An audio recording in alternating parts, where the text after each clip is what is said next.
we have to start with a new chapter for minimum 15 marks question, partnership final accounts. ठीक है, partnership final account लिख करो. Partnership final account.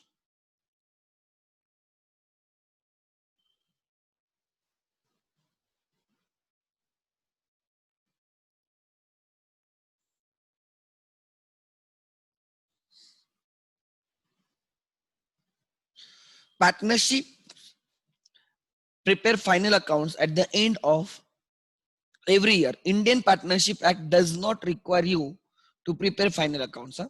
Try to understand.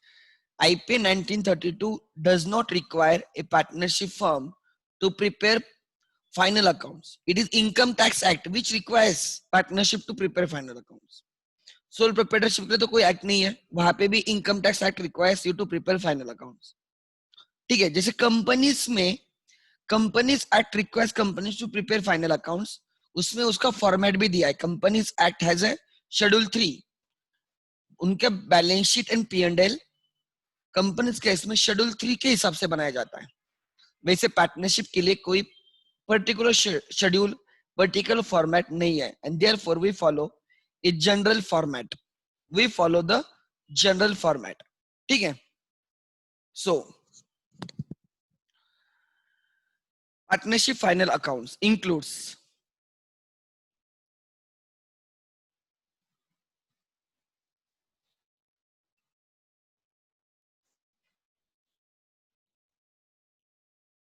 one. They include first trading and profit and loss account. Trading account, profit and loss account,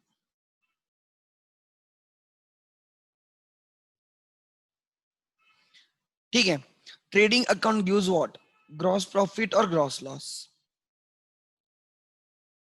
Gross profit or gross loss.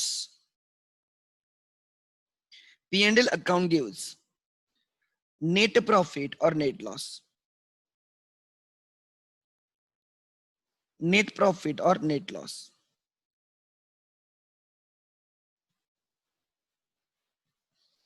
Third, balance sheet.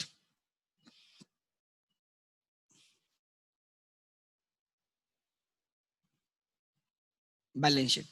So final accounts of partnership includes trading account, profit and loss account, and balance sheet. Same as sole proprietorship final account. Same as sole proprietorship final account that you learn in 11th last chapter. I will revise, right? So that जब हम question start करें, हमें चीजें click होनी चाहिए. I will summarize everything. I won't go much in detail. मैं questions में detail में जाऊंगा. ठीक है, जब questions हम question को हाथ में लेंगे और हम उसको solve करेंगे, डिटेल में solve करेंगे. अभी मैं रिवाइज करता हूं जो हमने अभी तक सीखा है. ठीक है, you know, we pass, right, journal entries.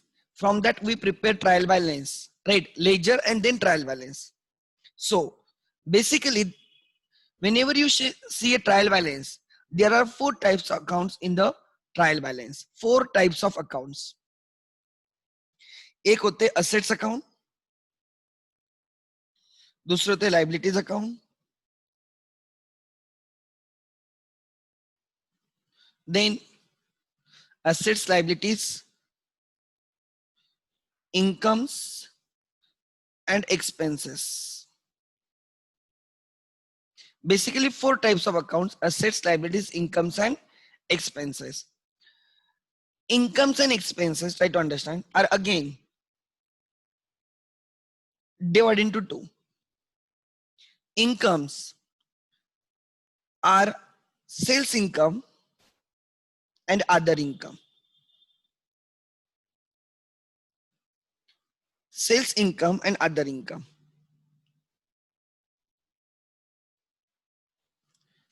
Other income. Other income में rent received, dividend received, interest received, commission received. समझ में आ रहा है? Discount received. All these are the other incomes.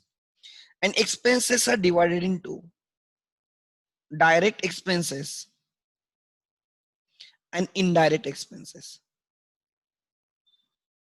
Indirect expenses.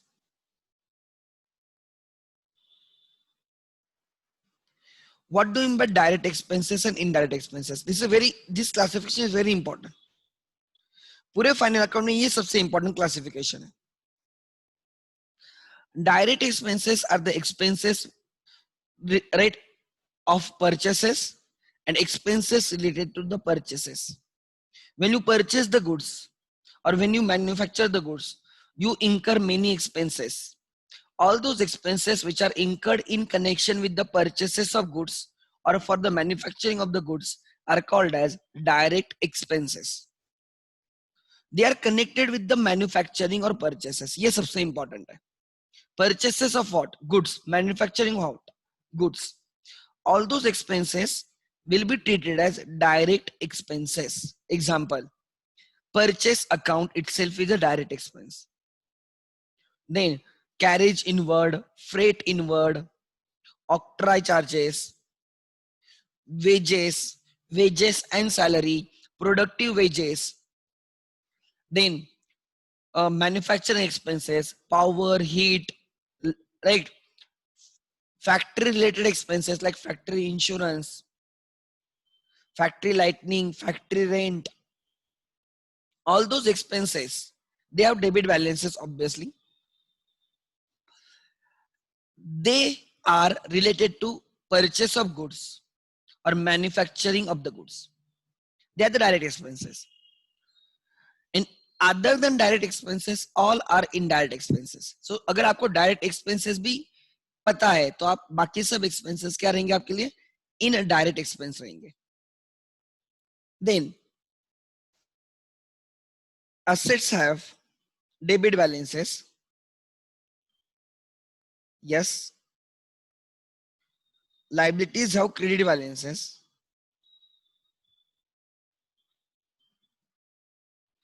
Incomes have credit balances. And expenses have debit balances. मतलब जो trial balance रहेगा, जो ट्रायल बैलेंस रहेगा उसके डेबिट में जो भी रहेगा, डेबिट कॉलम में या तो असेट्स रहेंगे या तो एक्सपेंस रहेंगे. डेबिट कॉलम में जो भी रहेगा या तो असेट रहेगा या तो एक्सपेंस रहेगा. एंड जो भी क्रेडिट कॉलम में रहेगा दैट इज इधर लाइबिलिटीज और इनकम्स. ठीक है. We close the nominal accounts at the end of the year to find out profit or loss, because profit or loss is income minus expenses. So we pull all incomes and all expenses in one account. That account is called as trading and profit and loss account. And therefore we transfer the balances of incomes and expenses to nominal account, trade, right? Trading and P&L account. All direct expenses are transferred. उन expenses को debit balance है. Their debit is given to, right, debit of trading account. They are transferred to trading account debit. Trading account debit. ये आप ऐसे लिख सकते हो.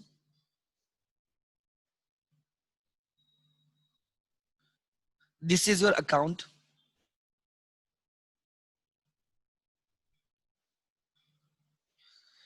All direct expenses are transferred to debit of trading account, to direct expenses.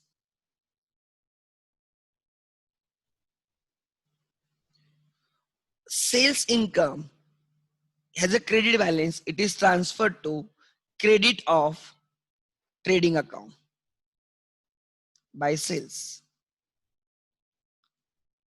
Then all indirect expenses are transferred to debit of P&L account, to indirect expenses. And all other incomes are transferred to credit of, right, by other incomes. transfer to credit of P&L. This is very important. So what I said, yes, what I said, debit remains debit, credit remains credit. There are 3 rules, लिख लेना. ये कसमें है, कभी तोड़ना नहीं life में.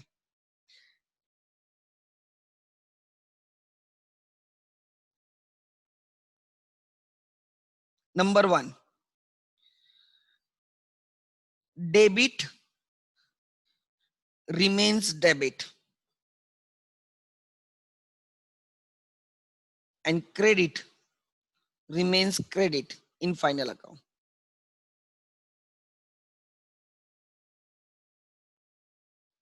In final account. क्या बोला मैंने? Debit remains debit, credit remains credit. Means if any account has a debit balance in trial balance, it will be transferred to debit side. If a account has a credit balance in a trial balance, it will be transferred to credit side. Means purchases as a debit balance, उसका debit हम trading को debit करते हैं, मतलब purchase close हो जाएगा और उसकी जगह ट्रेडिंग अकाउंट ले लेगा. Sales account as a credit balance, उसका क्रेडिट हम ट्रेडिंग को देंगे, ट्रेडिंग को क्रेडिट करेंगे, सेल्स कैंसिल हो जाएगा. We transfer the balances.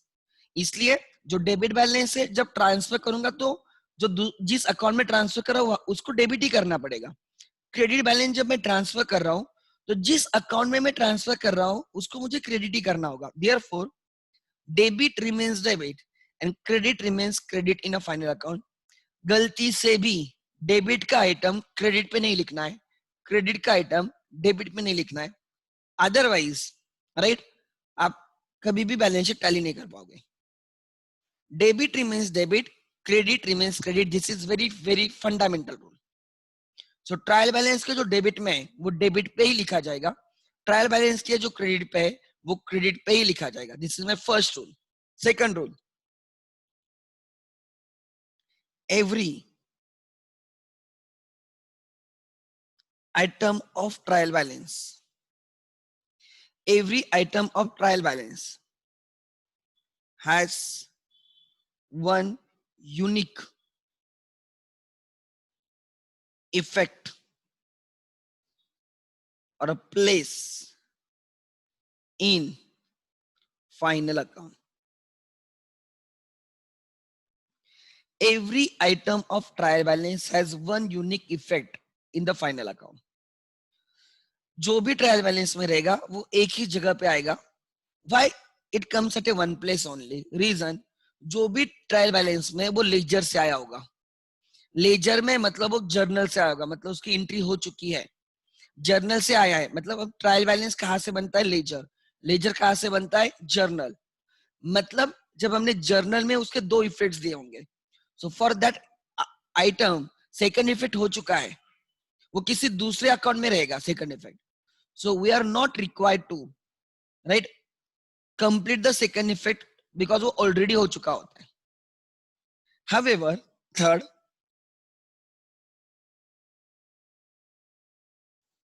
every item of adjustment has minimum 2 effects. Minimum 2 effects in final accounts.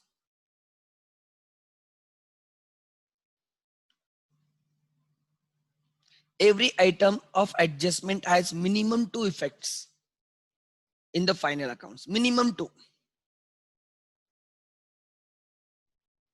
I mean, those effects are in such a way that debit will remain is equal to credit. Obviously, it is not in trial balance. It is a adjustment item. Means we have trial balance में नहीं है मतलब वो laser में नहीं है. Laser में नहीं है मतलब वो जर्नल में भी नहीं है. मतलब we have to bring that into the books. अगर कोई चीज को हमें बुक्स में लाना है तो हमें डबल एंट्री करनी होती है। उसके दो इफेक्ट्स रहेंगे, मिनिमम दो इफेक्ट रहेंगे, in such a way that your debit will remain is equal to credit. These are three very fundamental rules, right, while solving the final account. अगर ये तीन रूल फॉलो करोगे तो आपका बैलेंस शीट टैली होगा, वो correct amount से होगा, इसकी गारंटी नहीं है, बट वो टैली डेफिनेटली होगा, इतना समझ लेना। करेक्ट अमाउंट के लिए आपको वैल्यूज भी करेक्ट लिखनी चाहिए, आपने वो सब चीजें रहेगी। समझ में आ रहा है? नहीं तो आप बोलोगे सर इतना हो गया, मतलब ट्राई टू अंडरस्टैंड, जो इफेक्ट दे रहे हो करेक्ट भी देना चाहिए ना। डेबिट का इफेक्ट डेबिट पे दे दिया, क्रेडिट का इफेक्ट क्रेडिट पे दिया तो करेक्ट रहेगा। उल्टा कर दिया तो आप बोल रहे हो दो तो इफेक्ट दे रहा हूं, सो राइट, आपका बैलेंस शीट टैली हो जाएगा, दैट इज गारंटेड। आगे नेक्स्ट। सो मैंने क्या बोला अभी तक? मैंने बोला कि expenses are direct expenses and indirect expenses. Direct expenses का डेबिट ट्रेडिंग को डेबिट किया जाएगा, इनडायरेक्ट एक्सपेंसेस का डेबिट P&L को डेबिट किया जाएगा। Incomes, sales and other income, sales income का क्रेडिट ट्रेडिंग को क्रेडिट किया जाएगा एंड अदर इनकम का क्रेडिट P&L को क्रेडिट किया जाएगा। ठीक है? Assets and liabilities are never closed because they are cumulative in the nature.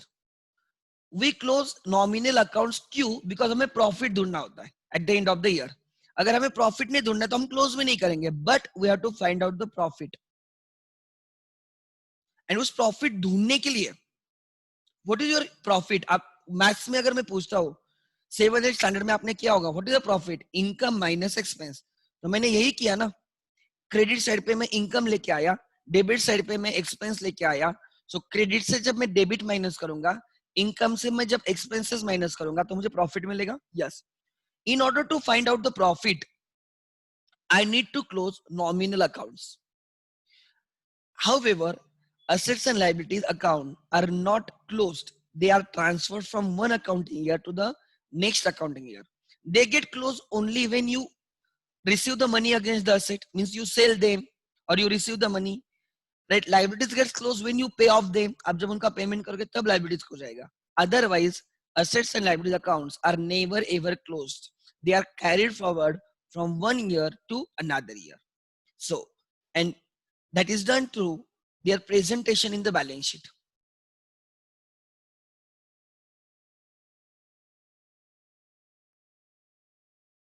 This is the balance sheet.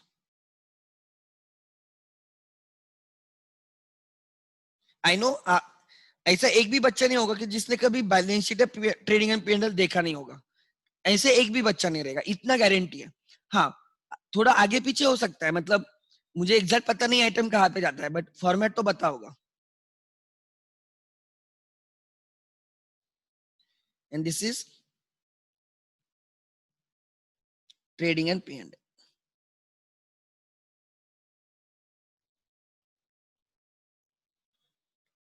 Next, assets are shown on right hand side. So मैं बहुत बार बोलता हूँ, एक्चुअली आई शुड नॉट से like this, but मैं बोलता हूँ समझने के लिए कि this side is debit side, ऐसे मैं बोलता हूँ। asset balance sheet does not have any others like debit side or credit side. It's not a ledger, it is statement. हम यहाँ पे asset लिख रहे हैं, मतलब हम पोस्ट नहीं कर रहे हैं। ट्रेडिंग एंड P&L में पोस्टिंग होती है because they are a part of ledger, they are part of double entry system. Balance sheet not a part of double entry system. Balance sheet में जो बचा है वो दिखाते हैं हम, ठीक है। बट मैं बहुत बार बच्चों को समझाने के लिए बोलता हूँ कि asset side is like a debit side and liabilities are written on left hand side.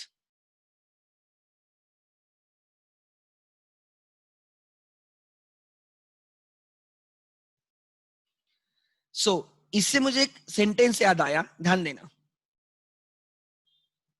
ये आपकी बैलेंस शीट है, इंटरेस्टिंग स्टेटमेंट है। यू नो सत्यम, सत्यम का स्कैम हुआ था, राइट? सत्यम का स्कैम हुआ था and there after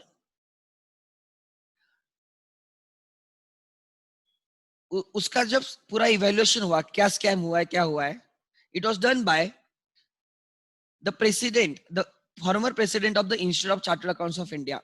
He led that team. उन्होंने वो पूरा इवैल्यूएशन वगैरह किया था. Then he said a very interesting thing. ध्यान देना. फ्रॉड हुआ था, पैसा इधर उधर हुआ था. उन्होंने बोला whatever is on left, sentence देखो, whatever is on left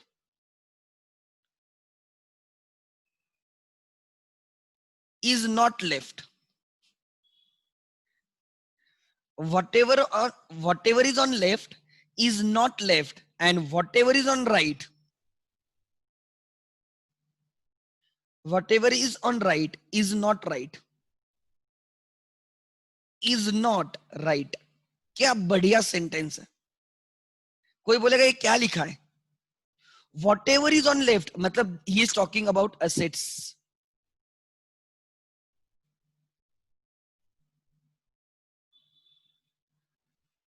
He is talking about assets.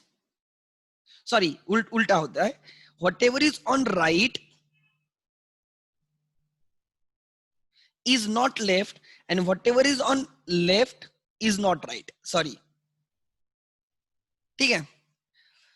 Because this is right side ना. This is right side and this is left side. Yes. देखो, whatever is on right मतलब he is talking about assets. Is not left. Asset रहे ही नहीं. जो दिख रहा है वो है ही नहीं. Right? And whatever is on left, he is talking about liabilities. He is talking about liabilities. They are not right, means they are not correct. Liabilities are wrong. उन्होंने बोला whatever is on right is not left. जो दिख रहा है assets वो है ही नहीं, और जो liabilities है वो correct नहीं है. फ्रॉड होने के बाद पिक्चर कुछ ऐसे बन जाता है. So on right side we show assets, on liability side we right, on left hand side we show liabilities. ठीक है. Now so जो भी हमारे ट्रायल बैलेंस में रहेगा, और हम एक एक चीज भी समझेंगे. Why opening stock is written on trading account, in trading account वगैरह, ये भी चीजें हमें समझनी है. ठीक है. So this was a like final accounts बनाते टाइम ये चीजें पता होनी चाहिए. There are some couples, लिख लेना, ये हमें पता है. Purchase returns are deducted from purchases.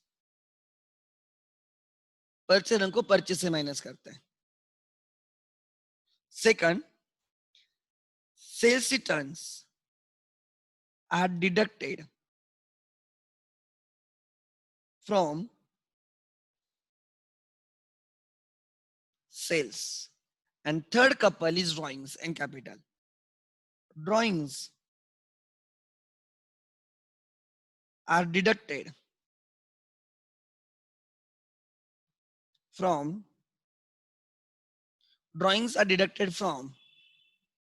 capital. We want net purchases, we want net sales and net capital. Therefore we deduct, right, purchase return from purchases, sales return from sales, drawings from capital. Basically I always prepare capital account separately. I never show on liability side plus and minus. I hate that. Now you are in 12th, you will be preparing final accounts. आपने capital account का format देखा है. Under fluctuating capital, under fixed capital, it is expected that, right, you should prepare a capital account. Always prepare capital account separately. Don't add and minus in liabilities. ठीक है. आगे.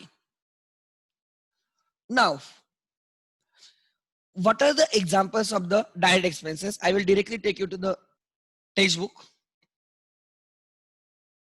देखो direct expense कौन कौन से. Opening stock is actually not a direct expense, but that is a treatment of the opening stock. Purchases less returns outward. Outward मतलब बाहर जा रहा है.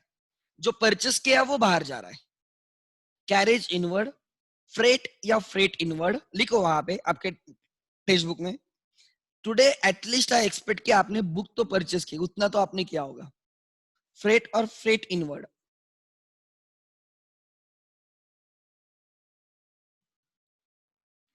dock charges.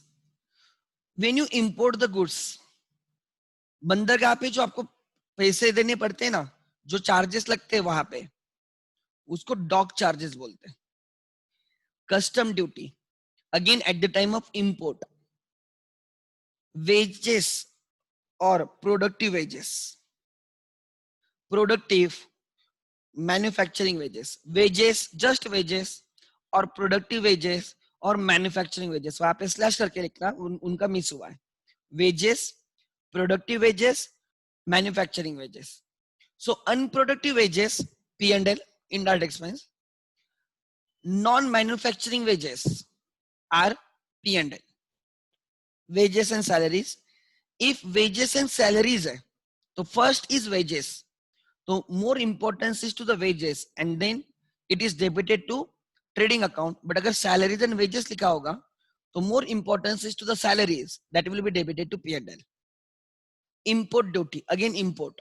Custom duty, import duty, dock charges, all are related to the like importing the goods. Then coal, coke, coke, I don't know. Coal, coke, gas, motive power, oil, water, grease, all these are used in the manufacturing. Expenses related to manufacturing are also direct expenses. So all these things are used in manufacturing. ठीक है, आगे. Next. Fuel, अच्छा. Next. Royalty on purchases or production. This is very important. I like this change. मैं बहुत दिनों से बोल रहा था. There are two types of royalties.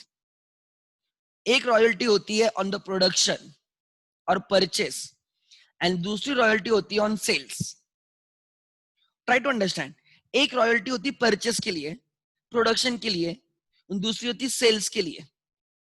Example, आपने 3 इडियट्स मूवी देखी होगी एंड उसमें चतुर, राइट, वो हुनसुक वांगडू के पीछे लगा होता है because Phunsukh Wangdu has got the patents.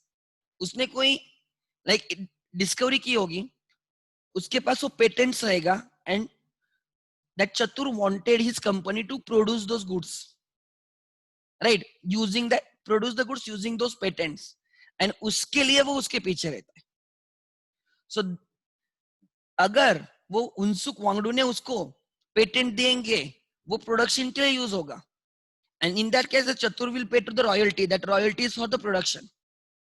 And sometimes royalty is for the sales as well. So royalties of two types. At the time of production, at the time of sales.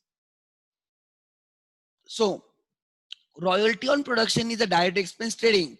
And royalty on sales is indirect expense, P&L में आएगा. Selling expense. Royalty on sales is a selling expense, P&L में. If they have given just royalty, then we assume it is a direct expense. हम उसको trading के debit पे डालते हैं. उसके बाद primary packing charges, primary packing charges, ठीक है, and secondary packing charges. Packing, देखो हम कोई गुड्स परचेस वगैरह करते हैं तो उसको पैकिंग रहती है. अगर वो प्राइमरी पैकिंग है, बेसिक पैकिंग है, तो वो डायरेक्ट एक्सपेंस रहेगा. एंड अगर वो सेकेंडरी है, उसको हम कौन सा एक्सपेंस बोलते हैं? इनडायरेक्ट एक्सपेंस बोलते हैं. P&L में आएगा, प्राइमरी ट्रेडिंग में आएगा, सेकेंडरी पैकिंग चार्जेस P&L में आएगा, नीचे आएगा. Factory lightning and heating, factory related expense. Factory insurance भी हो सकता है, हाँ, factory rent and rates, factory insurance, factory building asset होती है. But factory related all expenses are direct expenses, trading में आएंगे. Work manager salary.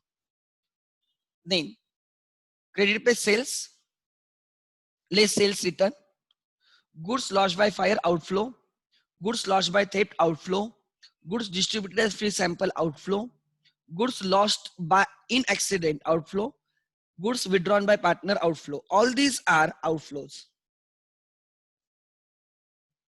Outflows other than sale, these are the outflows. Another option was, instead of crediting to trading account, one could have deducted it from purchases. Purchases से minus करते तो भी same रहेगा. These are positive on credit. अगर आप उसकी side change करते हो तो आप परचेस से भी माइनस कर सकते हो उसको. प्रेजेंटेशन चेंज हो जाएगा, answer will not change, but Maharashtra board में हम उसको ट्रेडिंग को ही क्रेडिट करते हैं, ठीक है। Closing stock is unsold, so these are your direct expenses, these are your indirect incomes plus outflows, you will get gross profit or gross loss। हम question करेंगे तो और ये आइटम्स याद रहेंगे। आई एक्सपेक्ट आप लोगों को एटलीस्ट 80% आइटम तो पता होंगे। दीज आर राइट, ये पता ही होनी चाहिए, there is no other option. इसमें और भी एक्सपेंसेस नहीं दिया, लाइक ड्यूमरेज नहीं दिया है।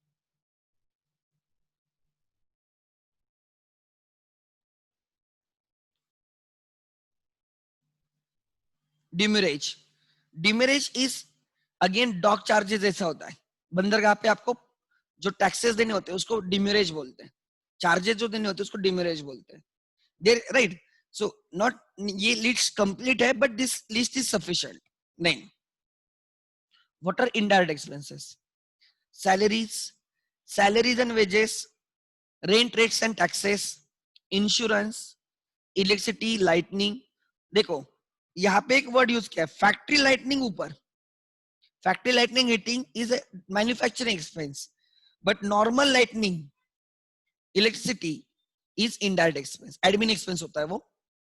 Telephone, postage, printing and stationery, travelling expenses of salesman, selling expense है। Depreciation, yes. Loading charges, loading charges, अच्छा this is a new item, कोई प्रॉब्लम नहीं, loading charges. Then audit fees, fees paid to the auditor for auditing the books of accounts, audit fees is an expense, auditor का gain रहता है, ठीक है।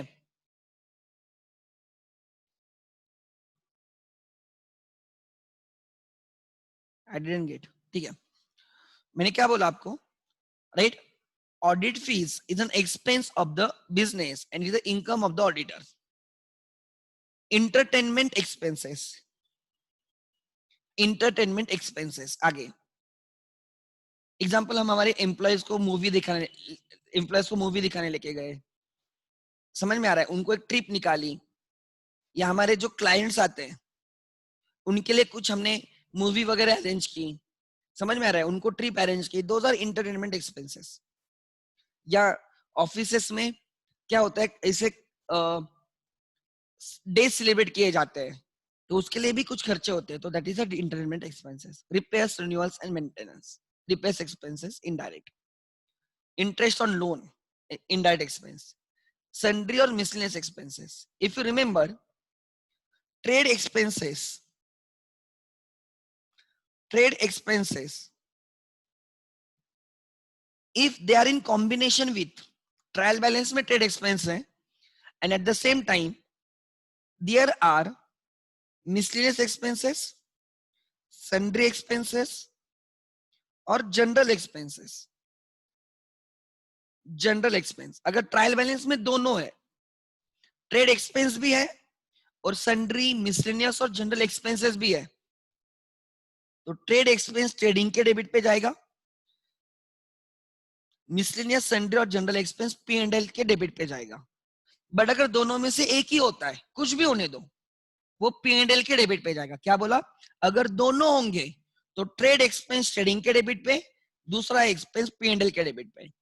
But दोनों में से कोई भी एक होता है तो whatever it is you have to debit it to P&L account। next, conveyance, traveling वगैरह। then loss by fire, loss by theft, loss in accident, these are net losses, net of insurance, net of claim, insurance claim, because insurance claim is an asset, claim receivable is an asset, so we will write net of claim। then goods distributed free sample, that is advertisement, commission allowed or given, commission given is an expense, indirect expense, discount allowed, allowances, right, हम भत्ते देते हैं बहुत employees को, allowance बोलते हैं उनको, night shift allowance, food allowance, समझ में आ रहा है, ट्रैवलिंग अलाउंस, वैसे अलाउंसेस हम देते हैं। Then advertisement, carriage outward, carriage inward for the purchase of goods carried outward to the sell the goods.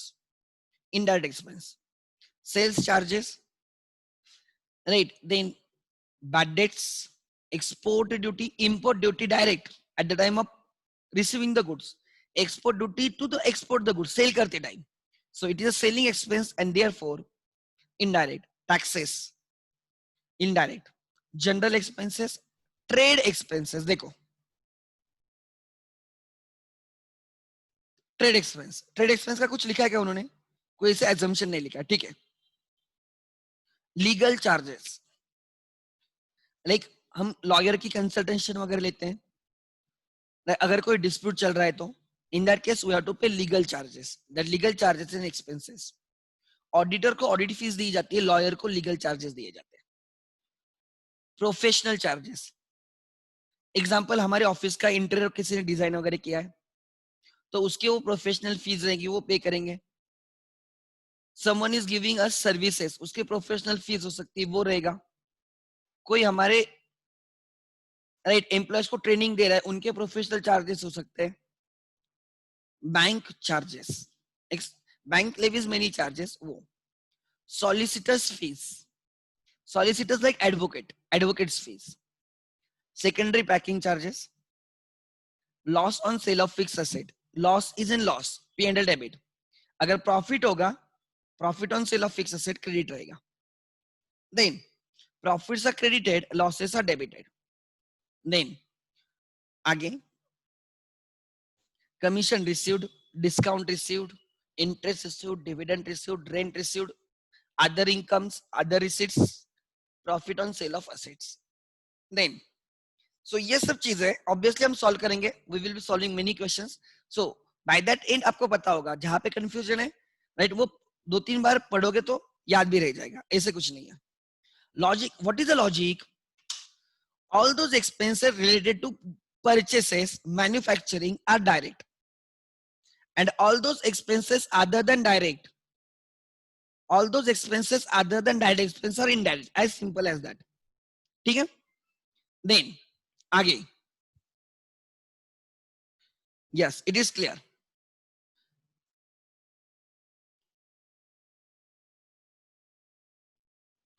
Yes yes, noting charges अगर है तो P&L के डेबिट में आएगा, वो बैंक चार्जेस में आएगा ना, नोटिंग चार्जेस और बैंक चार्जेस. आगे, ठीक है. नाउ सब I will revise the adjustments, I know you know the adjustments, मैं एक बार रिवाइज करूंगा, ठीक है, लिख लेना. एडजस्टमेंट्स,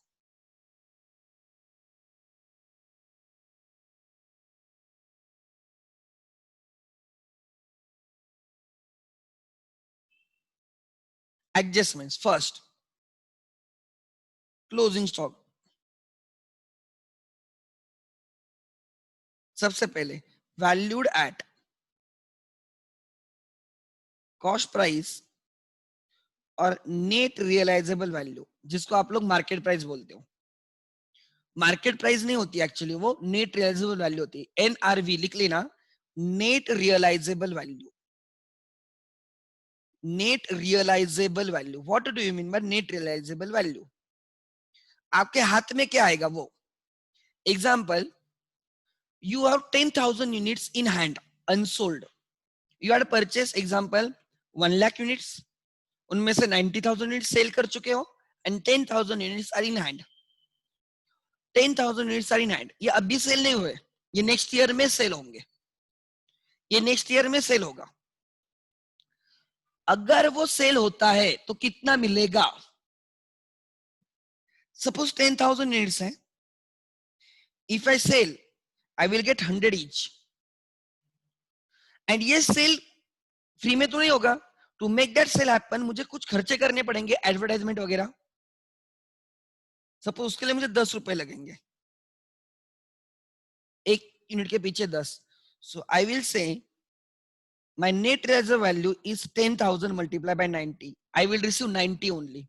100 रुपीज सेल के, सेल करने से 100 रुपीज मिलेंगे और वो सेल करने के लिए मुझे 10 रुपए देने पड़ेंगे, तो मेरे हाथ में कितना आएगा actually? 90. So NRV, net realisable value. Realisable value is a market price, but मुझे नेट ऑफ एक्सपेंसेस चाहिए. सो हम जनरली 11-12 में बोलते हैं closing stock is valued at cost or market price, whichever is lower. But the word is not market price. The word is net realizable value. Market price and net realizable value is like India, Pakistan. Market price जिस पे cell होगा वो, but you don't get what you right. जो उतना cell करते हो उतना नहीं मिलता. उसके लिए हमें कुछ एक्सपेंसेस करने होते हैं. पैकिंग चार्जेस रह सकते हैं, डिलीवरी चार्जेस रह सकते हैं कस्टमर के डोर पे. If you don't recover delivery charges from the customer, free delivery concept पता होगा आपको, तो वो खर्चा वो करते हैं, सेलर करता है खर्चा वो. So I need to consider those expenses as well.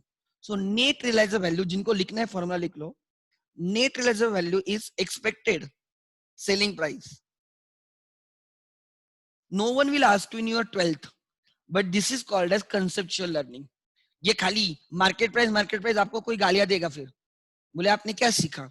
It's not market price, it is the net realisable value. It is expected selling price minus, मतलब सेल करूंगा तो मुझे 1 यूनिट के पीछे 100 मिलेगा. आई एक्सपेक्ट कि मुझे 100 रुपीज मिलेगा. एग्जाम्पल, 1 यूनिट के पीछे 100 मिलेगा, बट वो 100 मिलाने के लिए कुछ गेन करना है तो कुछ सैक्रिफाइस करना होता है, बराबर. अगर मुझे वो 100 रुपीज चाहिए तो मुझे एक्सपेंसेस भी करने होगा. उसको मुझे वो गुड्स को मार्केट में लेके जाना पड़ेगा, उसको एडवर्टाइज करना पड़ेगा, उसको सेल करना पड़ेगा, तो उसके लिए भी एक्सपेंस रहेंगे ना. तो minus expected selling expenses. Expected selling expenses suppose they are 10 per unit. So भले ही market price is 100, but NRV is not 100, NRV is 90. So I will value at 90. Example, लिख लेना मत, खाली समझ लेना. My cost price per unit is 95. My expected selling price is 100.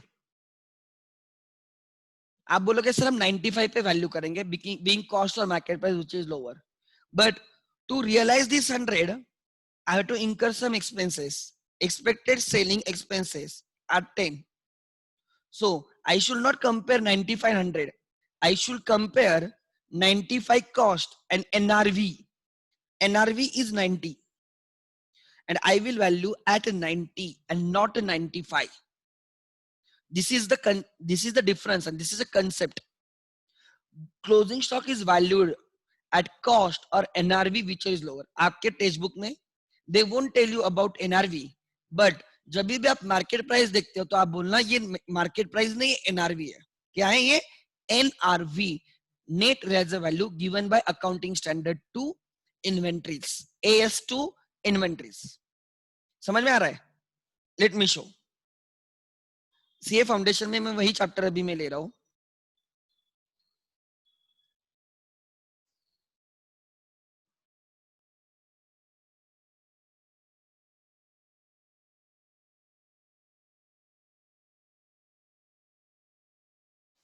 यहाँ पे लिखा है valuation principles of finished goods और ट्रेडेड गुड्स. कॉस्ट प्राइस और NRV, whichever is lower. It is to be done item on item basis and group on group basis. मैंने यहाँ पे NRV का फॉर्मूला आई डोंट रिमेम्बर, मैंने यहाँ पे लिखा होगा उनको समझाते टाइम, ठीक है, कोई प्रॉब्लम नहीं. सो it is not market price, it is NRV. आगे नेक्स्ट. सो पहले तो पता होना चाहिए हमें वैल्यू किस पे करना है, कॉस्ट और NRV विच इज लोअर. हमें दो वैल्यूज दिए होंगे तो दोनों में से एक पे वैल्यू करना है, as simple as that, which is lower. दूसरा, ये exam point of view. And what is the adjustments? First, add, हम क्या करते हैं, ट्रेडिंग को क्रेडिट करते हैं, trading account credit.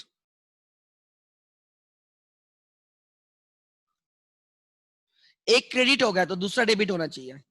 So we add in asset. Add in asset, asset में ऐड करते हो मतलब असेट डेबिट है ना, असेट्स और डेबिट बैलेंस, और डेबिट में ऐड करना मतलब डेबिट. ये हमेशा याद रखना, ये बहुत इंपॉर्टेंट चीज है. क्या बोल रहा हूं, ध्यान देना. This is your final accounts.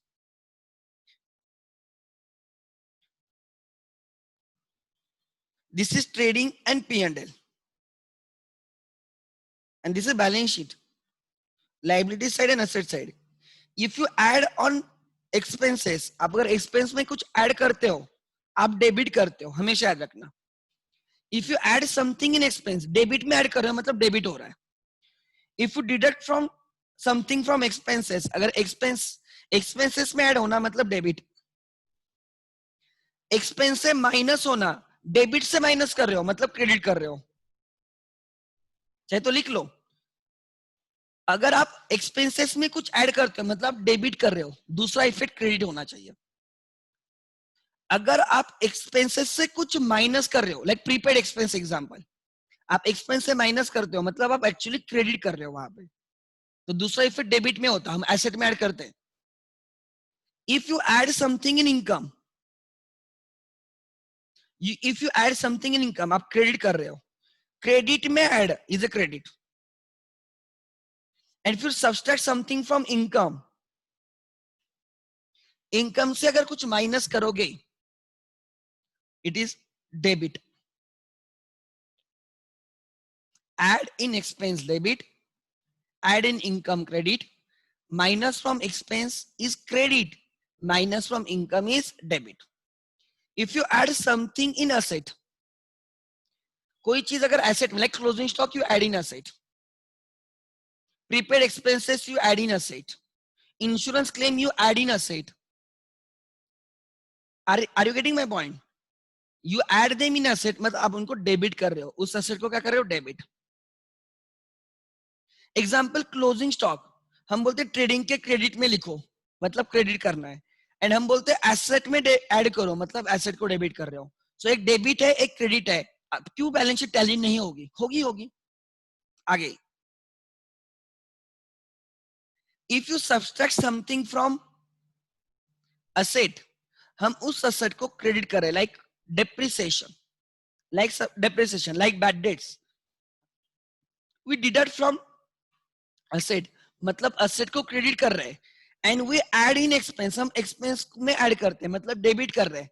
Asset को क्रेडिट हो रहा है और एक्सपेंस को डेबिट हो रहा है, क्यों बैलेंस शीट टैली नहीं होगी, एक डेबिट है दूसरा क्रेडिट है, ऑब्वियसली होगी। If you add something in liability, if you add something in liability, आप क्रेडिट कर रहे हो, आप क्रेडिट कर रहे हो, and if you subtract something from the liability, आप डेबिट कर रहे हो। क्या बोला मैंने? If you add something in liability, credit, outstanding expense, you add in expense, you add in liability.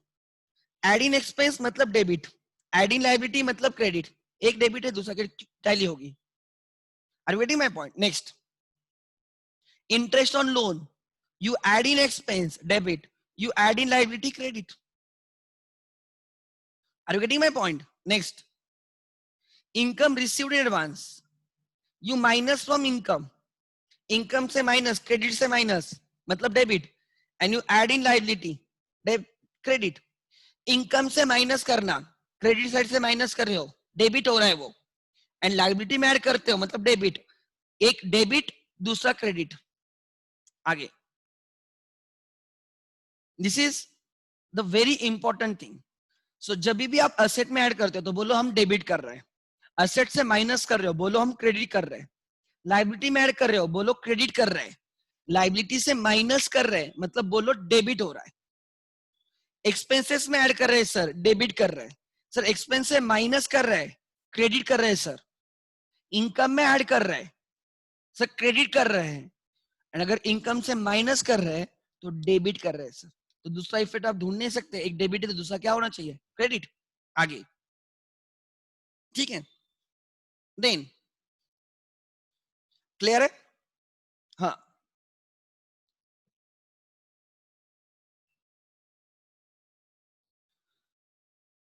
So first effect is trading account को credit किया जाएगा एंड असेट में ऐड किया जाएगा मतलब डेबिट किया जाएगा, ठीक है। दिस इज एक very common adjustment and every question में एडजस्टमेंट रहेगी ही रहेगी। हाँ, किसी ईयर में जितना था पूरा का पूरा सेल हो गया, जितना भी आपने परचेस किया था, जितना भी आपका ओपनिंग स्टॉक था, सबका सब सेल हो गया, हो सकता है।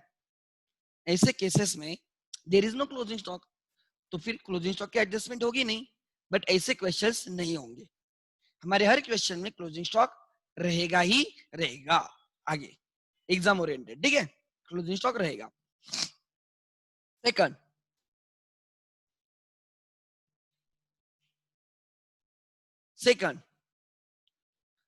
There are two adjustments related to expenses. एक होता है प्रीपेड एक्सपेंस,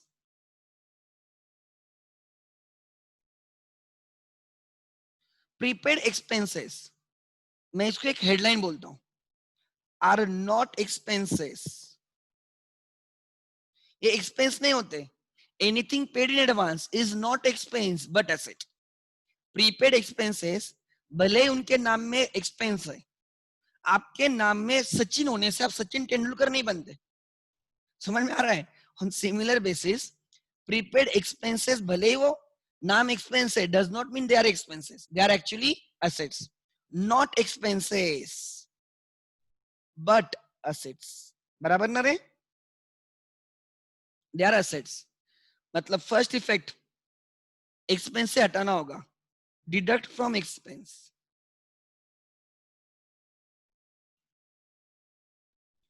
एक्सपेंस से माइनस करना है, डेबिट से माइनस करना है, मतलब एक क्रेडिट है। एंड दूसरा it is asset, not expense, इसलिए एक्सपेंस से माइनस करो, बट असेट, असेट में ऐड करना है।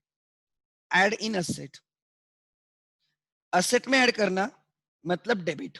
दो इफेक्ट हो गए, एक डेबिट एक credit, yes, balance sheet tally होगी। Prepaid expenses are expenses paid in advance, वो नेक्स्ट ईयर के होते हैं, इस ईयर के नहीं। वो नेक्स्ट ईयर के होते हैं, इस ईयर के नहीं, and therefore we remove them from current year and transfer in the next year. हम कॉस्ट ट्रांसफर करते हैं। टू बी वेरी फ्रैंक, मेरे लिए closing stock and prepaid expense are one and the same. Closing stock मैंने purchase करके रखा है, but cell next year में होने वाला है, वो नेक्स्ट ईयर का स्टॉक है। इनकम नेक्स्ट ईयर में आने वाली, तो एक्सपेंस भी नेक्स्ट ईयर में आनी चाहिए। सो क्लोजिंग स्टॉक भी वही कर रहे हैं। हम क्या कर रहे हैं, एक्सपेंस से हटा के असेट में लेके जा रहे हैं। आप बोलो सर एक्सपेंस में किधर हटा रहे हैं, हम इनकम साइड ऐड करते हैं। अरे इनकम में ऐड होना मतलब ही एक्सपेंस से माइनस होना। दूसरा लैंग्वेज, इनकम इंक्रीज करना मतलब ही एक्सपेंस कम करना। समझ में आ रहा है? So prepaid expenses closing stock are same. हम एक्सपेंस से हटाते हैं और कहां पे लेके जाते हैं, asset. We transfer the cost from current year to the next year. Cost transfer की एंट्री है, किसकी एंट्री होती है, कॉस्ट ट्रांसफर। इस ईयर में परचेस करके रखे हैं, इस ईयर में पेड करके रखे, बट उसका बेनिफिट नेक्स्ट ईयर में मिलने वाला है। तो अगर उसका बेनिफिट नेक्स्ट ईयर में है, तो एक्सपेंस भी नेक्स्ट ईयर में जाना चाहिए, as per matching concept. And therefore I remove the cost from the current year, इसलिए मैं उसको एक्सपेंस से माइनस करता हूं, और नेक्स्ट ईयर की कॉस्ट में लेके जाना है, तो असेट में लेके जाके नेक्स्ट ईयर उसको एक्सपेंस में डाल दूंगा। मतलब उसकी जर्नी क्या रहेगी, इस ईयर में क्या करूंगा, एक्सपेंस से हटा के असेट में लेके जाऊंगा, और नेक्स्ट ईयर असेट से हटा के फिर से एक्सपेंस में लेके आऊंगा। उसको एक्सपेंस में ही जाना है, बट आज हम उसको असेट में लेके जाएंगे और नेक्स्ट ईयर उसको एक्सपेंस में लेके जाएंगे। And that is very important when we will be doing not for profit organisation final accounts. Expense का एक और होता है आउटस्टैंडिंग एक्सपेंस।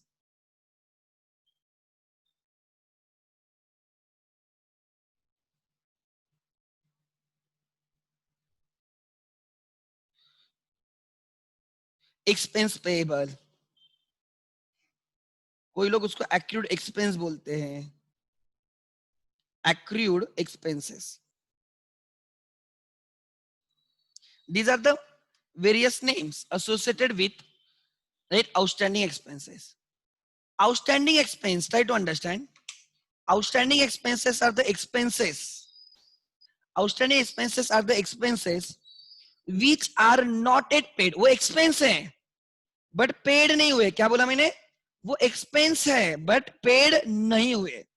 तो लिख लेना उसकी tagline, expense but payable, expense but payable। लिखो, expense but payable।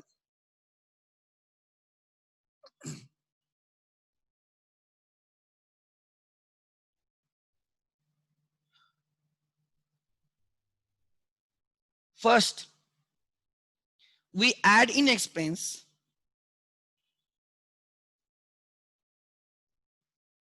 Second, add in liability. Payable है ना, expense है इसलिए expense में add कर रहा हूँ, payable है इसलिए मैं liability में add कर रहा हूँ, add in liability. एक्सपेंस में ऐड करना मतलब डेबिट, लाइबिलिटी में ऐड करना मतलब credit. Debit is equal to credit, tally होगा ही होगा। Salary payable, rent payable, wages payable, समझ में आ रहा है? These expenses are payable. Bill, printing bill payable.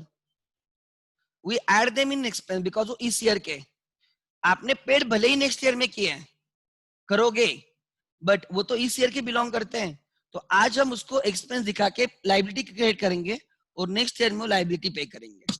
Next, expenses के दो, prepaid expense and right outstanding expense. आगे ऐसे इनकम के भी दो होते हैं, यू नो दिस थिंग्स, मैं रिवाइज कर रहा हूं। फोर्थ, बहुत दिन गैप पड़ा है इसलिए।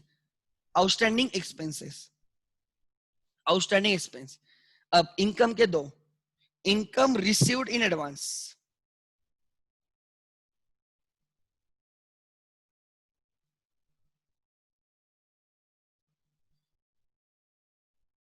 इनकम रिसीव्ड एडवांस और pre received income.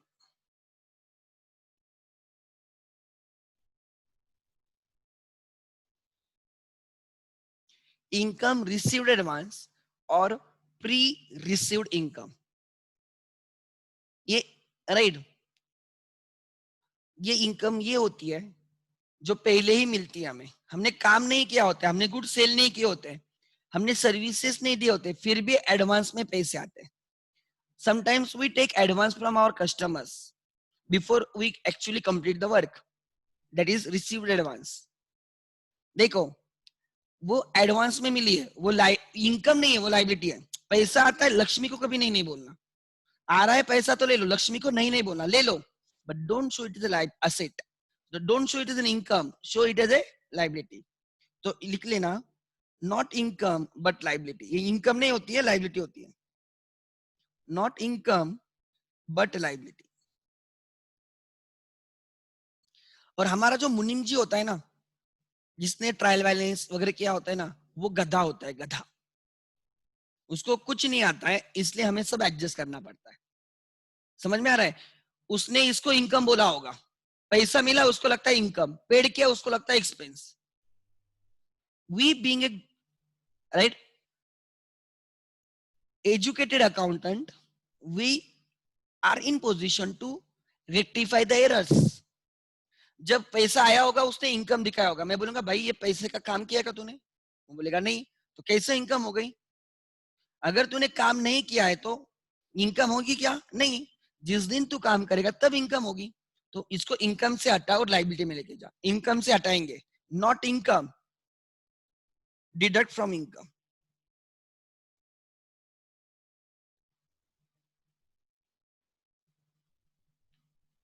Second, add in liability, अगर हम वो काम नहीं करते तो हमें पैसे फिर से रिटर्न करने पड़ेंगे, add in liability. Deduct from income, income से माइनस करना मतलब डेबिट, लाइबिलिटी में ऐड करना मतलब credit. Every adjustment you will have debit equal to credit obviously. और मैं वो भी समझा रहा हूँ, खाली मैं आपको इफेक्ट नहीं समझा रहा हूँ, प्लस माइनस, क्या डेबिट क्या क्रेडिट वो भी क्लिक होना चाहिए ना। अब 11th पास आउट हो, 5th, सो इनकम का रिसीव्ड एडवांस किया, आउटस्टैंडिंग इनकम भी होती है,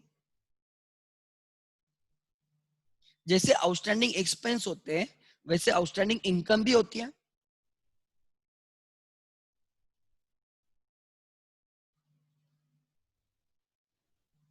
और जिसको इनकम रिसीवेबल बोलते हैं, या कोई लोग उसको एक्रूड इनकम भी बोलते हैं, एक्रूड हुई है, these are various names. Income है, राइट है, मिला है मुझे, में राइट अर्न हुआ है मुझे, I have earn the income, but received नहीं है, रिसीवेबल है। तो in that case it is income but receivable, it is income, ये इनकम होती है। ये मुनीम पागल होता है, उसको लगता है पैसा मिला नहीं तो इनकम नहीं। मैं उसको बोलूंगा भाई मिला नहीं इसका मतलब थोड़ी है कि हमारा नहीं है, हमारा ही है ना, तो एड इन इनकम, वो बोलता है सर कैश किधर आई है, उसको रिसीवेबल दिखा कि हमें किसी से लेना है, ठीक है। Add in income, it is income but receivable. Income है और रिसीवेबल मतलब असेट है, इनकम भी है और असेट भी है।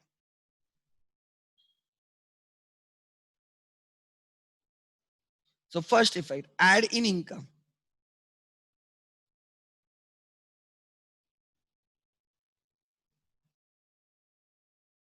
इनकम में ऐड करना है क्रेडिट, इनकम्स क्रेडिट होते हैं उनमें ऐड करना है तो credit. And second, add in asset,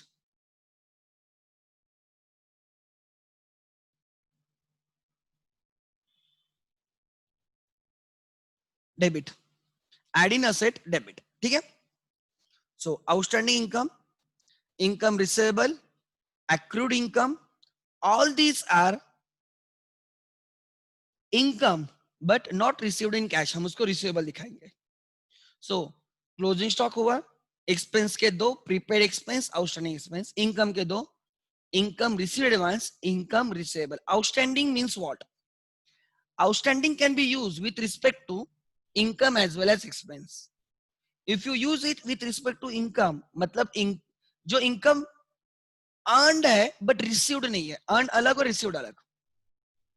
जो income आपने earned की है but received नहीं, उसको बोला जाता है income receivable और outstanding। And outstanding expense मतलब expense incurred किए हैं but pay करने बाकी है, expense payable। So outstanding means credit, outstanding like credit transaction है कि अभी तक कैश इन्वॉल्व नहीं हुई है, ठीक है। ये आगे आपके दो। Number 6,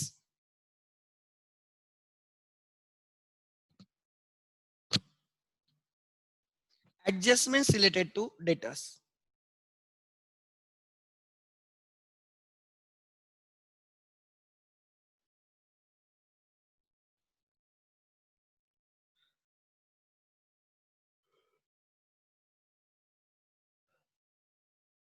adjustments related to debtors, एक second, let me have water.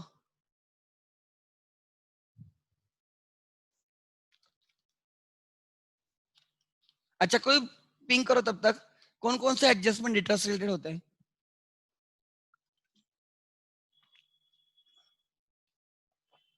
कौन कौन से एडजस्टमेंट डेटर्स रिलेटेड हो सकते हैं? I require a list. Bad debts RDD, okay, बस दो ही। अच्छा गुड, बिल्स डिसऑनर्ड, गुड। हाँ, bad debts RDD PDD, bills receivable dishonoured, okay.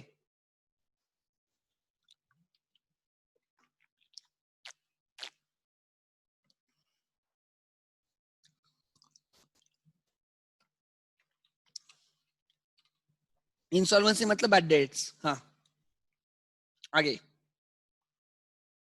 Okay देखते हैं। मैं डेटर्स के सब एडजस्टमेंट साथ में लेता हूं, ठीक है। First adjustment,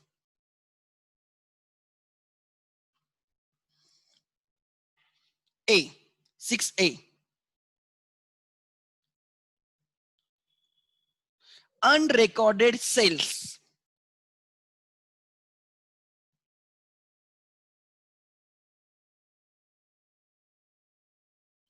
unrecorded sales, sale हुआ है बट रिकॉर्ड नहीं किया है।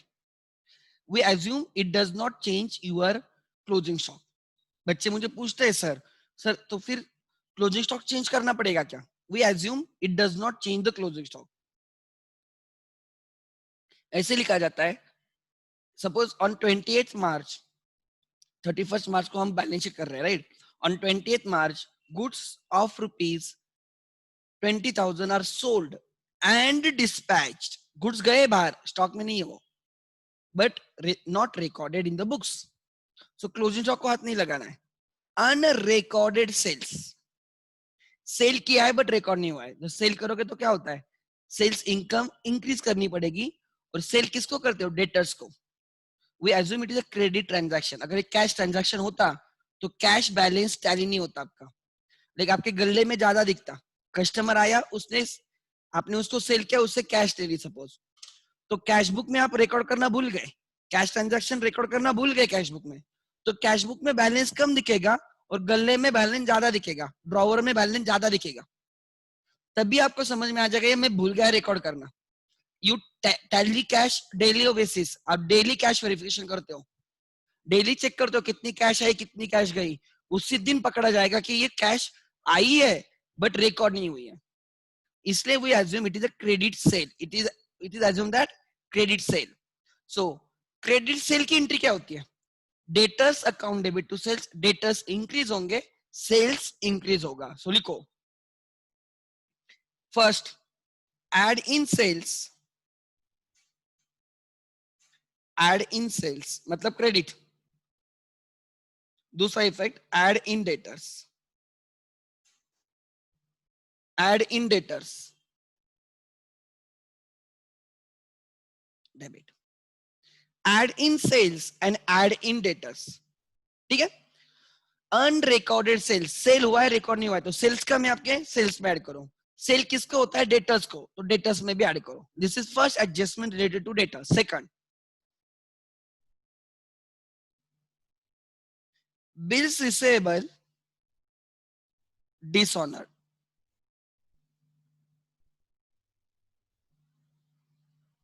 बिल्स रिसीवेबल डिसऑनर हुए, अगर जब बिल्स रिसीवेबल डिसऑनर होंगे तो क्या आएगा, ट्राई टू अंडरस्टैंड। जब बिल्स रिसीवेबल डिसऑनर होंगे तो द वी बिल्स किससे आए होते हैं, डेटर से आए होते हैं, राइट। जब डेटर से जब बिल आए होंगे तो डेटर्स को कम किया होता है हमने, एंड बिल्स रिसीवेबल इंक्रीज किए होते हैं, एंड जब वो बिल डिसऑनर हो जाएंगे, इसको लिख लेना, एक्चुअली ये बिल्स रिटेन एंड डिसऑनर ऐसे इनटू ब्रैकेट रिटेन वाले।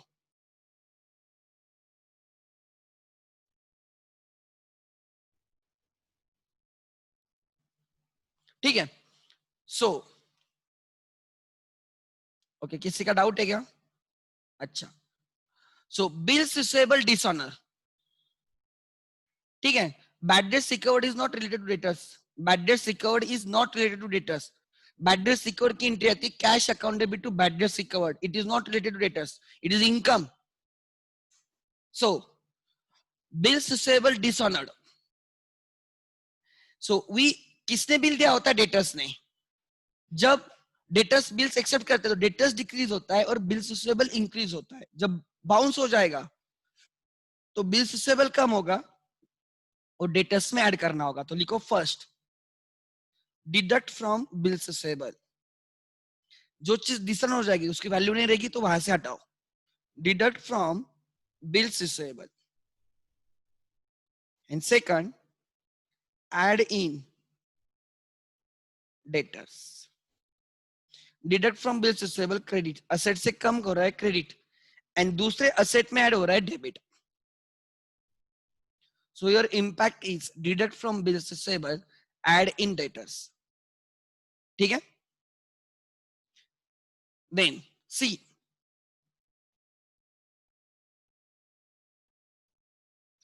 endorse bill,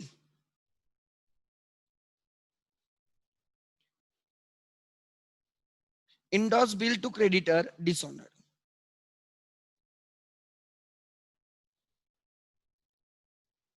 dishonored,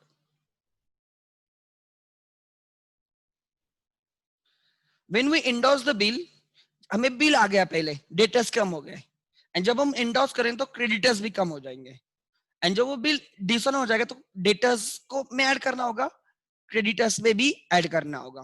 first add in debtors debit, second add in creditors credit. These are two adjustments जो जनरली फाइनल अकाउंट्स में पूछते हैं, आप बाकी भी कर सकते हो बट ये। सो व्हेन आई से बिल्स रिसीवेबल डिसऑनर होते हैं तो बिल्स रिसीवेबल एसेट है, एसेट से माइनस होगा और एसेट में ऐड होगा, किस एसेट में ऐड होगा, डेटर्स में। जो बिल हमने इंडोर्स किए थे वो डिसऑनर हो गए तो अब डेटर्स में भी ऐड होगा, एसेट साइड पे लायबिलिटीज में ऐड होगा, क्रेडिटर्स में, इसलिए बैलेंस शीट टैली हो जाएगी। unrecorded sales, bills receivable dishonored, endorsed bills to creditor now dishonored. C, D. Goods withdrawn by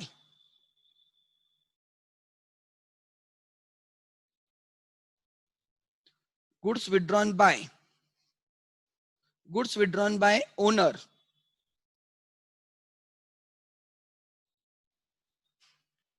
included in debtors.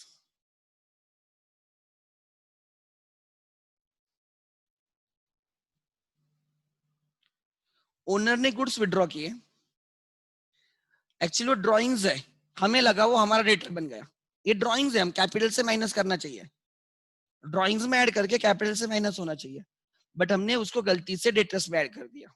So first add in drawings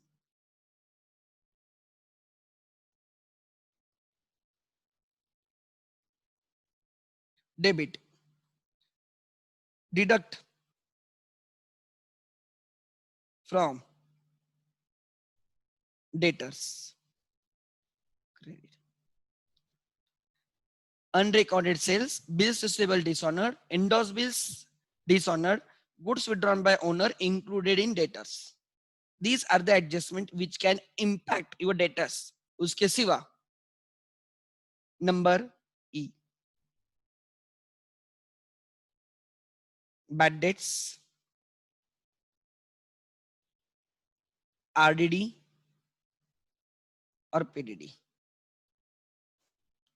जो 11th में नहीं थे मेरे साथ उनके लिए मैं बोलता हूं, जो 11th में थे दोनों, they know I do in different way.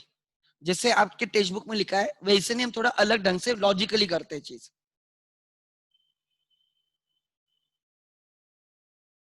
Question के टाइम में समझा दूंगा वो, बट अगर एडजस्टमेंट में बैड डेट्स है, आरडीडी है एंड पीडीडी है, RDD reserve for bad and doubtful debts and PDD is provision for discount on debtors. ये तीनों हम क्या करते हैं, डेटर से माइनस करते हैं, बराबर. First deduct from debtors,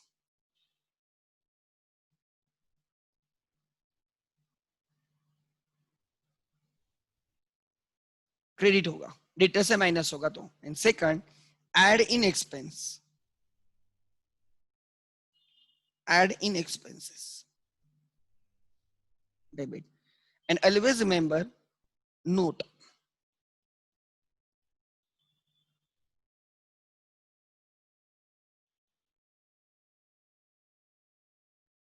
adjustments A, B, C, D are to be done before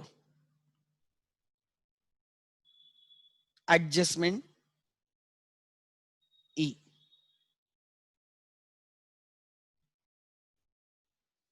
adjustment मतलब ये जो मैंने एडजस्टमेंट लिख के दिया आपको, कौन कौन से, unrecorded sales, bills receivable dishonoured, endorse bill to creditors dishonoured, goods withdrawn by owner including debtors, ये सब adjustment bad debts, RDD and PDD adjustment के पहले करने के. अगर क्वेश्चन में एडजस्टमेंट्स है तो पहले हम सबसे एंड में बैड डेट्स आरडीडी पीडीडी करेंगे, या सिर्फ सबसे सिंपल वर्ड में लिखो, सबसे एंड में.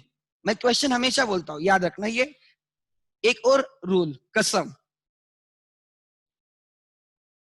Number 4, bad debts, RDD, PDD and depreciation adjustments. ये क्यों? उसका रीजन है वो परसेंटेज में होता है. आरडीडी परसेंटेज में होता है, पीडीडी परसेंटेज में होता है, डेप्रिसिएशन परसेंटेज में होता है. सो जब हम परसेंटेज निकालते हैं तो करेक्ट वैल्यू का परसेंटेज होना चाहिए. एंड वो करेक्ट वैल्यू कब मिलेगी? जब उसके रिलेटेड कोई दूसरी एडजस्टमेंट होगी, वो करने के बाद हमें करेक्ट वैल्यू मिलेगी. इसलिए परसेंटेज एडजस्टमेंट्स या सिंपल वर्ड में परसेंटेज एडजस्टमेंट्स, ठीक है, जिनमें परसेंटेज होता है, calculation is in percentage, to B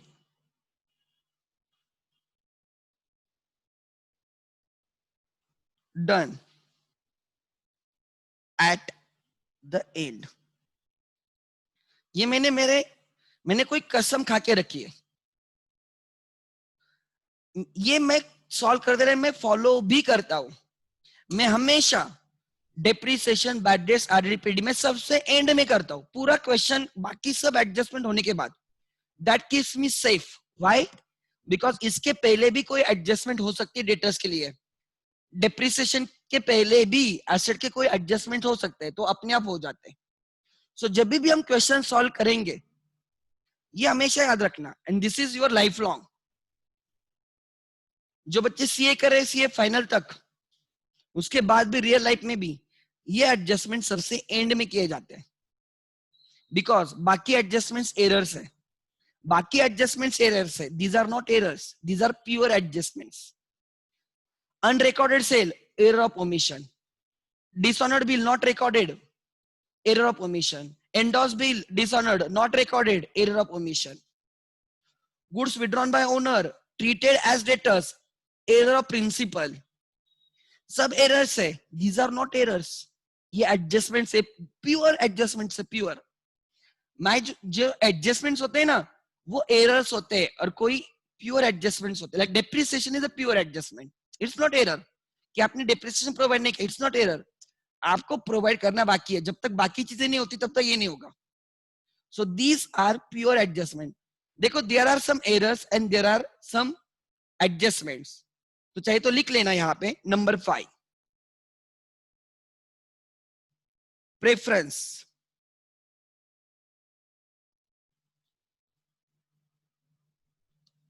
first, rectify the errors. मतलब जो एडजस्टमेंट्स एरर रिलेटेड है उनको पहले करेंगे, and then pure adjustments.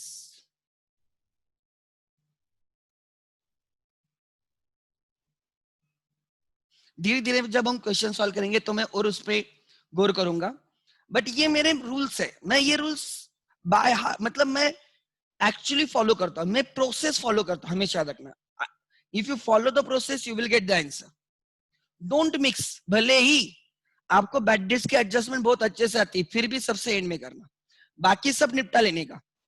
Depreciation सबसे एंड में करने का। हाँ, तो फिर आप बैड डेट्स, डेप्रिसिएशन कुछ भी उनमें से पहले कर सकते हो, बट वो एंड में रखने का, बाकी सब एडजस्टमेंट कर लेने के सब। ठीक है, next, these were related to debtors, unrecorded sales, bills receivable, received, dishonored, not recorded, अब record करेंगे। endorsed bill to creditors, now dishonored, not recorded, अब record करेंगे। goods withdrawn by owner, included in debtors, debtors से निकाल के drawings में डाल देंगे। ठीक है, then and उसके बाद bad debts, RDD, PDD। Next, ये एडजस्टमेंट्स रिलेटेड टू डेटर्स थे। Now adjustments related to creditors. 7,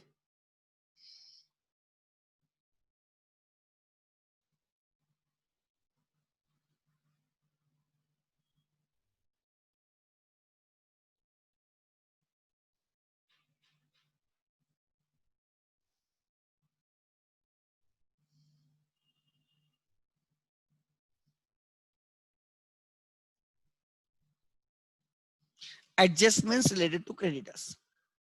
Which are the adjustments related to creditors? I know मेरा स्पीड में भी आपको ज्यादा लग सकता है, बट दैट इज ओके। ठीक है, adjustments related to creditors. First, unrecorded purchases.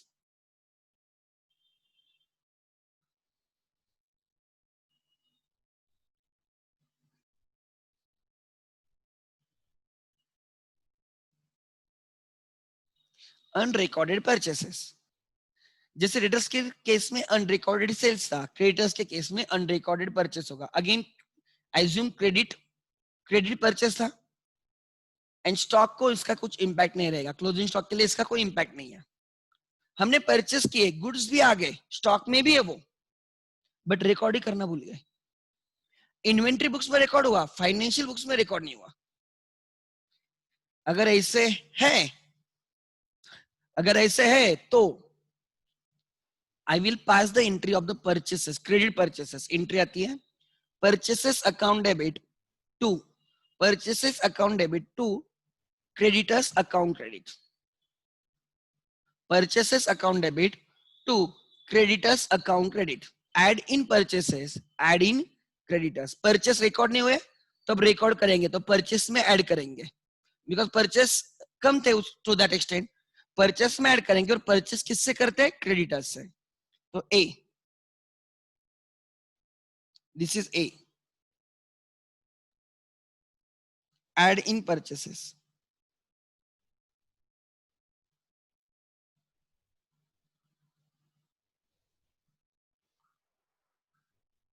Debit, second, add in creditors,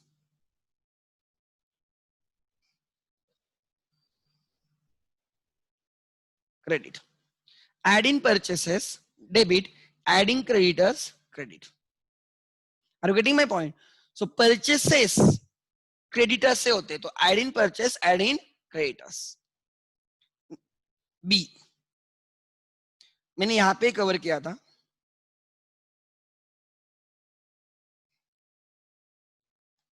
ये वाला endorse bills, endorse bills to creditor now dishonor. ये क्रेडिटर्स को भी इम्पैक्ट, डेटर्स को भी इम्पैक्ट मारता है, क्रेडिटर्स को भी इम्पैक्ट मारता है। We add in debtors on asset side, we add in creditors on liability side, balance sheet tally हो जाएगी, ठीक है। endorse bills to creditor now dishonor. C,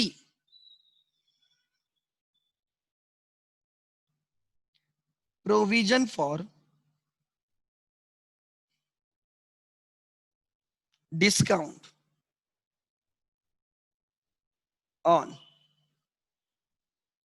creditors. To be very frank, this adjustment is not correct adjustment, because this leads to recognition of the income which is not yet realized. Concept of prudence, it is against. This adjustment is against concept of prudence or conservatism, or conservatism. What concept of prudence and conservatism says? It says recognize the future expense but ignore the future gains. अगर future में expense होने वाले, losses होने वाले, आज ही record करो। Like provision for bad debts, हमें लगता है कि नेक्स्ट ईयर में बैड डेट्स होगा, फ्यूचर में लॉस होगा, आज के जो डेटर्स है फ्यूचर में उन पे लॉस होगा, तो आज ही हम प्रोवाइड करके रखते हैं। PDD, provision for discount on debtors, उनको हमें डिस्काउंट देना पड़ सकता है। RDD and PDD, RDD and PDD are future, वो फ्यूचर लॉसेस है, आज के लॉसेस नहीं है। बैड डेट्स आज का लॉस है, बैड डेट्स हो चुका है। Probable bad debts and probable discount, right, that is right, RDD and PDD future में हो सकते हैं। तो मुझे लगता है bye checking the past experience कि बैड डेट्स हो सकता है, मुझे डिस्काउंट देना पड़ सकता है, फ्यूचर लॉसेस से मैं रिकॉर्ड करता हूं। Future losses to be recorded, if you expect there will be future losses and expenses, तो रिकॉर्ड करो, but you should ignore future gains. Prudence बोलता है फ्यूचर गेन कंसिडर मत करो, but provision for discount on creditors, मतलब creditors मुझे future में discount देंगे, उतना मेरा गेन होगा, हुआ नहीं है। अगर उन्हें डिस्काउंट दिया होता तो डिस्काउंट रिसीव्ड बोल के रिकॉर्ड हो जाता। प्रोविजन कर रहा हूं कि मुझे फ्यूचर में डिस्काउंट मिलेगा, इट इज मिलेगा, जब मिलेगा तब रिकॉर्ड करो। ये गेन है, फ्यूचर का गेन है, you should not record it, because वही मैं बोल रहा हूं, concept of prudence is recognize the future expenses and losses and ignore future incomes and gains. But हमारे महाराष्ट्र बोर्ड में हम इसको रिकॉर्ड करते हैं, तो इसका इंपैक्ट रहेगा 1, deduct from creditors, deduct from creditors, creditors से माइनस करना है मतलब डेबिट। दूसरा एड इन इनकम, क्रेडिटर्स कम होंगे उतना हमारा गेन होगा, उतना हमारा क्या होगा, gain. Add in creditors. To be very frank, we actually do not deduct creditors. Even we do not actually deduct debtors for or reduce debtors for RDD and PDD. हम एक्चुअल में debtors मतलब actual में debtors का balance कम नहीं होता है because of RDD and PDD। हम presentation के लिए उसको डेटर्स से माइनस करते हैं, हम प्रेजेंटेशन के लिए डेटर्स से माइनस करते हैं, एक्चुअली डेटर्स से माइनस नहीं होता। On similar basis provision for discount on creditors, PDC, provision for discount on creditors, हम प्रेजेंटेशन के लिए क्रेडिटर्स से माइनस करते हैं, एक्चुअली क्रेडिटर्स से माइनस, एक्चुअली क्रेडिटर्स डिडक्ट नहीं होते, right. Add in income, add in income, credit. So deduct from creditors, add in income, it results in recognition of probable gain. If you record this, it results in recognition of the probable gain, which is not allowed as per accounting standards, or it is not allowed as per concepts, principles of the accounting. But अगर हमारे exam में है तो हम record करेंगे because हमें marks चाहिए, ठीक है। In like professional exam like CA you will never find them, ठीक है।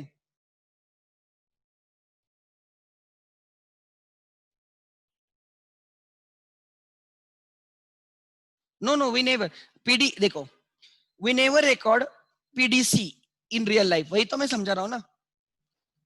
We there is no concept like PDC in practice, ठीक है। वही तो मैंने लिखा, against the principles, we never do anything against the principles in real life, ठीक है। एडजस्टमेंट्स रिलेटेड टू क्रेडिटर्स, ठीक है, ये एडजस्टमेंट्स थे। आगे सो डेटर्स के एडजस्टमेंट्स हो गए, क्रेडिटर्स के एडजस्टमेंट हुए, ठीक है। लिख लेना कहाँ पे नोट, ये मैंने एक्चुअली 11th में मैंने इस पे बहुत अच्छा डिस्कशन किया था, ऑलमोस्ट मेरे 3 घंटा लेक्चर चला था बैड डेट्स RDD PDD पे। 11th में जो बच्चे थे दे नो वेरी वेल, जो 11th से कैरी फॉरवर्ड है,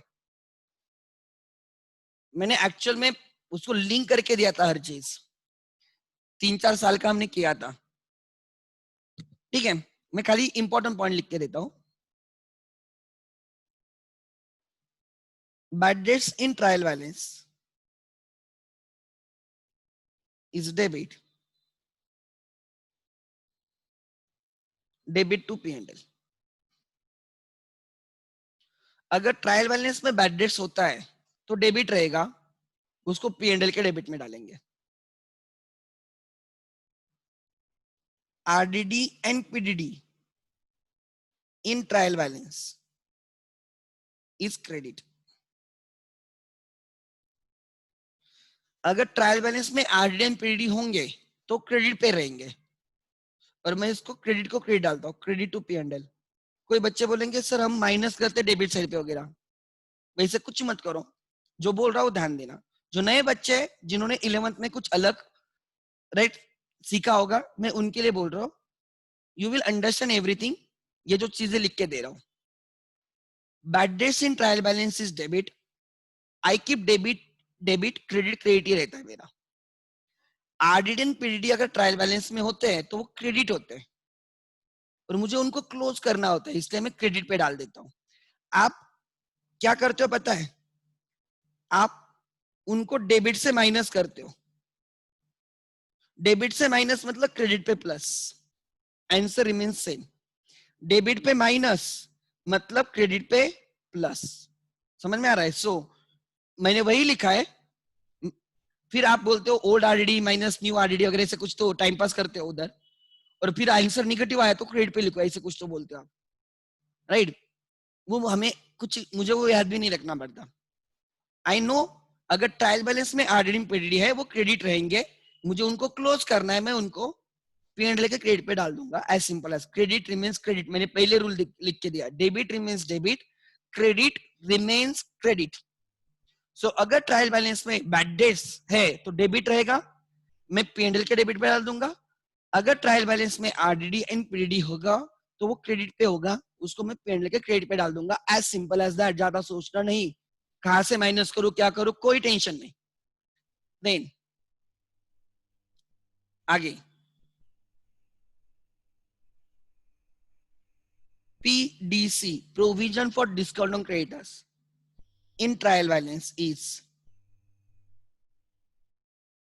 debit।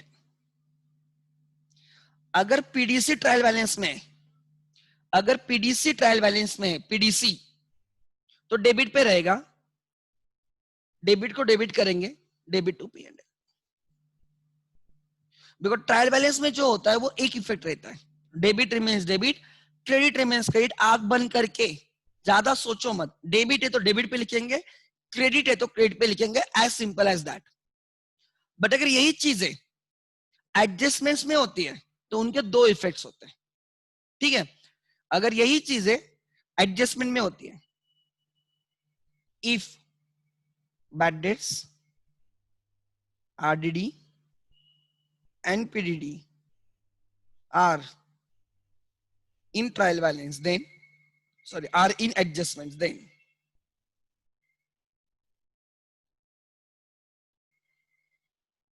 right, deduct from debtors, debtors कम हो रहे हैं मतलब losses, and add in expense,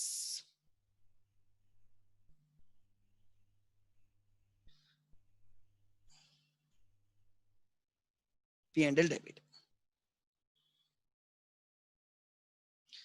दूसरी एक उससे और बात की मैंने, भले ही हम आरडीडी डेटर से माइनस करते, पीडीडी डेटर से माइनस करते, actually entry is not that, entry is P&L account debit to RDD, P&L account debit to PDD. जब वो क्वेश्चन आएगा ना तब समझाऊंगा, मैं अलग से अब नहीं लूंगा, ठीक है। मैं उस क्वेश्चन आ जाएगा ना प्रॉपर तब मैं वो ले लूंगा, ठीक है। नेक्स्ट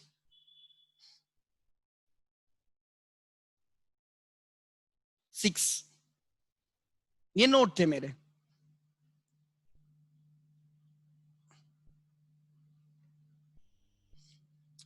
डेटर्स हो गए, क्रेडिटर्स हो गए, उसके बाद अनरिकॉर्डेड परचेस हो गया, अनरिकॉर्डेड सेल हो गया, adjustments related to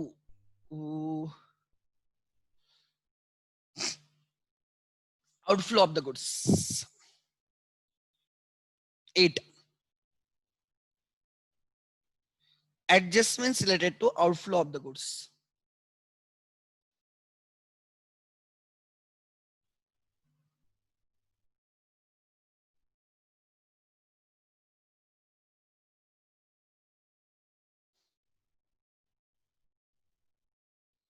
adjustments related to outflow of the goods लिख लेना।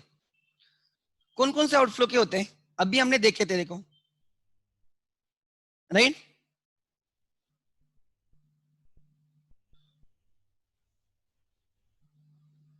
ठीक है, सो बोलो कौन कौन से होते हैं, पिंक करो मुझे इफ यू रिमेंबर, जल्दी करो।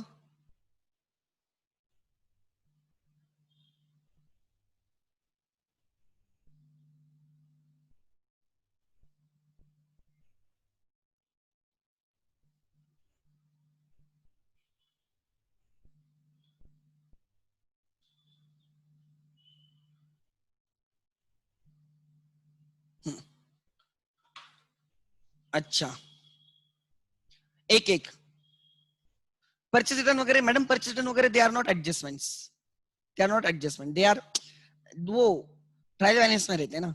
अच्छा बराबर। First adjustment, first goods distributed as free sample,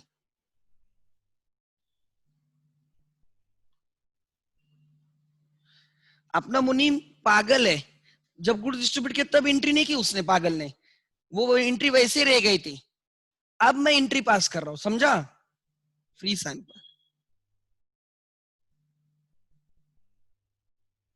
खाली देख रहा था कि फ्री में गुड्स बांट रहे, एंट्री नहीं कर रहा था।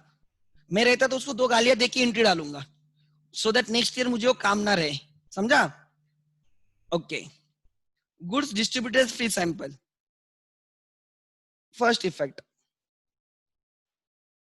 एक्चुअली एंट्री आती है, अगर आपने 11th में एंट्री सीखी होती, एंट्री आती है advertisement account debit to purchases account credit. कोई लोग उसको advertisement account debit to goods distributed free sample बोलते हैं, but more accurate entry is advertisement account debit to purchases. So हम एडवर्टाइजमेंट को डेबिट कर रहे हैं, मतलब एक्सपेंस में, एडवर्टाइजमेंट एक्सपेंस में ऐड कर रहे हैं, एंड परचेस को क्रेडिट कर रहे हैं, मतलब परचेस से माइनस कर रहे हैं। So one option is deducted from purchase, but boards के लिए वो ऑप्शन मत फॉलो करो, हम ट्रेडिंग को क्रेडिट करेंगे, ठीक है? गुड्स बाहर जा रहे हैं, गुड्स बाहर जा रहे हैं, trading debit is inflow, trading debit is inflow,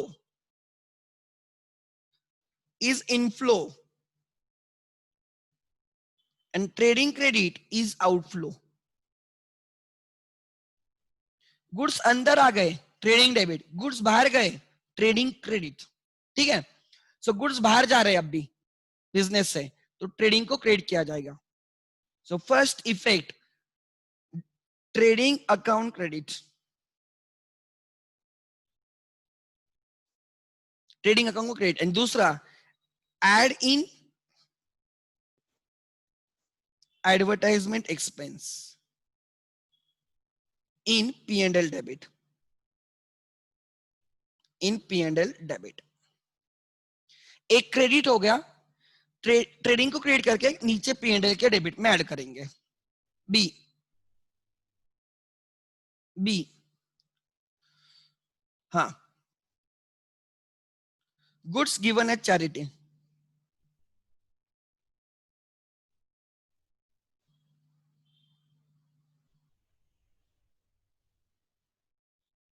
फिर गुड्स बाहर गए, बिजनेस से बाहर गए, आउटफ्लो। फर्स्ट ट्रेडिंग को क्रेडिट, ट्रेडिंग को क्रेडिट करेंगे by goods given as charity, and charity is an expense. Second, add in charity expense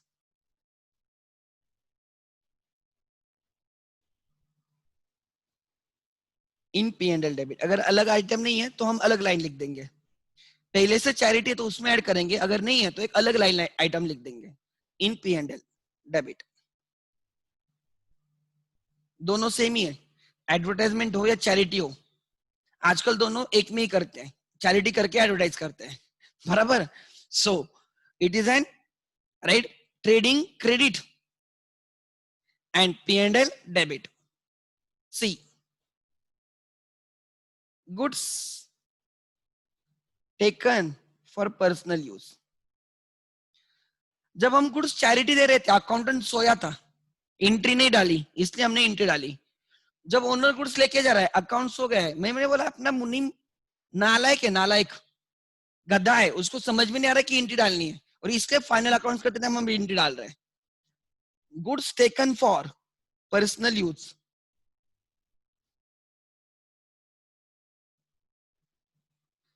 again goods जा रहे हैं और अकाउंटेंट देख रहा है, अब हम रिकॉर्ड करेंगे, गुड्स को बाहर निकालेंगे, trading credit outflow,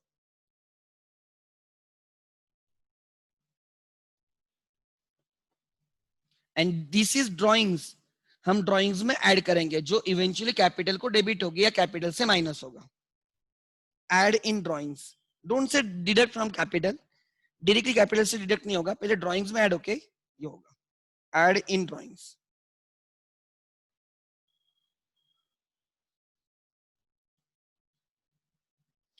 trading account credit, add in drawings, D, ठीक है? देखते हैं।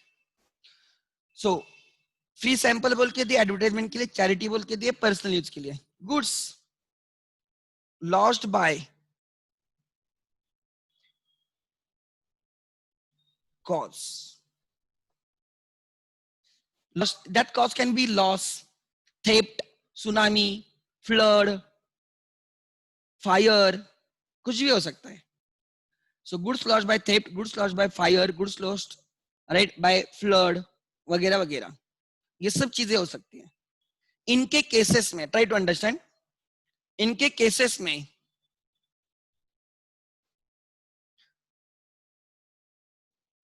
ट्रेडिंग से डिडक्ट करेंगे फॉर ड्राइंग्स. नो, ट्रेडिंग से डिडक्ट नहीं करेंगे, ट्रेडिंग को क्रेडिट करेंगे. क्रेडिट है, क्रेडिट. परचेस से डिडक्ट करना होता है.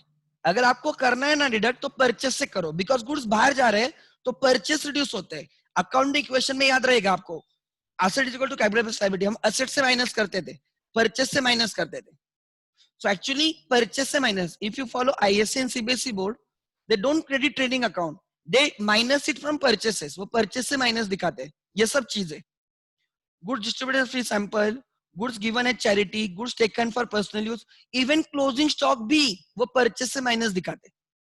ट्रेडिंग को क्रेडिट करना है मतलब परचेस से माइनस, बिकॉज ये सब चीजें परचेस को रिड्यूस कर रही है, इसलिए they show, and that is actually correct treatment.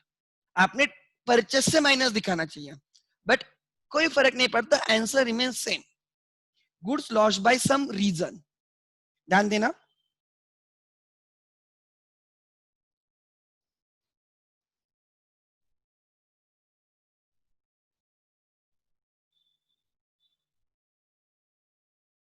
This is your trading and P&L. This is trading account. The below portion is P&L account.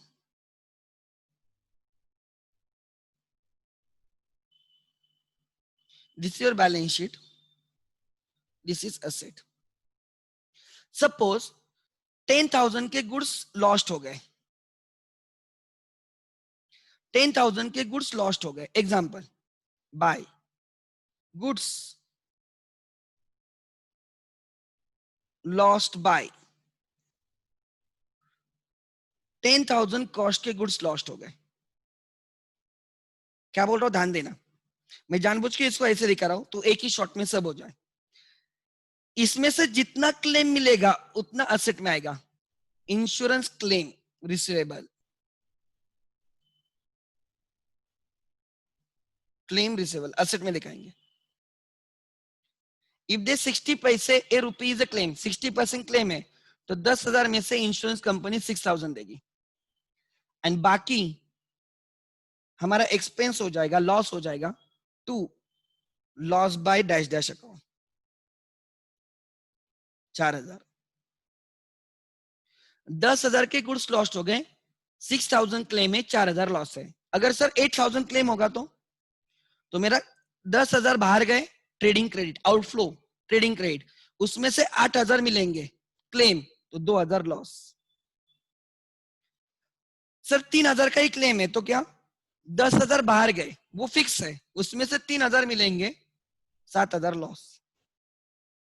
Split करके लिखो, 10,000 के गुड्स बाहर गए, ट्रेडिंग बाहर गए, ट्रेडिंग क्रेडिट, उसमें से जितना मिलेगा असेट, जो नहीं मिलेगा वो एक्सपेंस.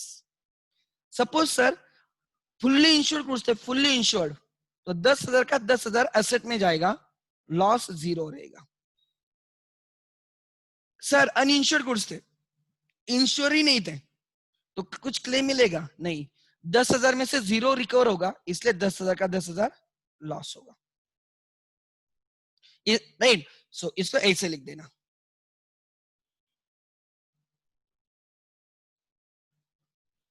सपोज इसको लिखो 10,000, यहाँ पे 6,000 लिखो, यहाँ पे फिर 4,000 लिखो. अगर क्लेम है तो असेट में आएगा, अगर नहीं है तो पूरा का पूरा एक्सपेंस में आएगा.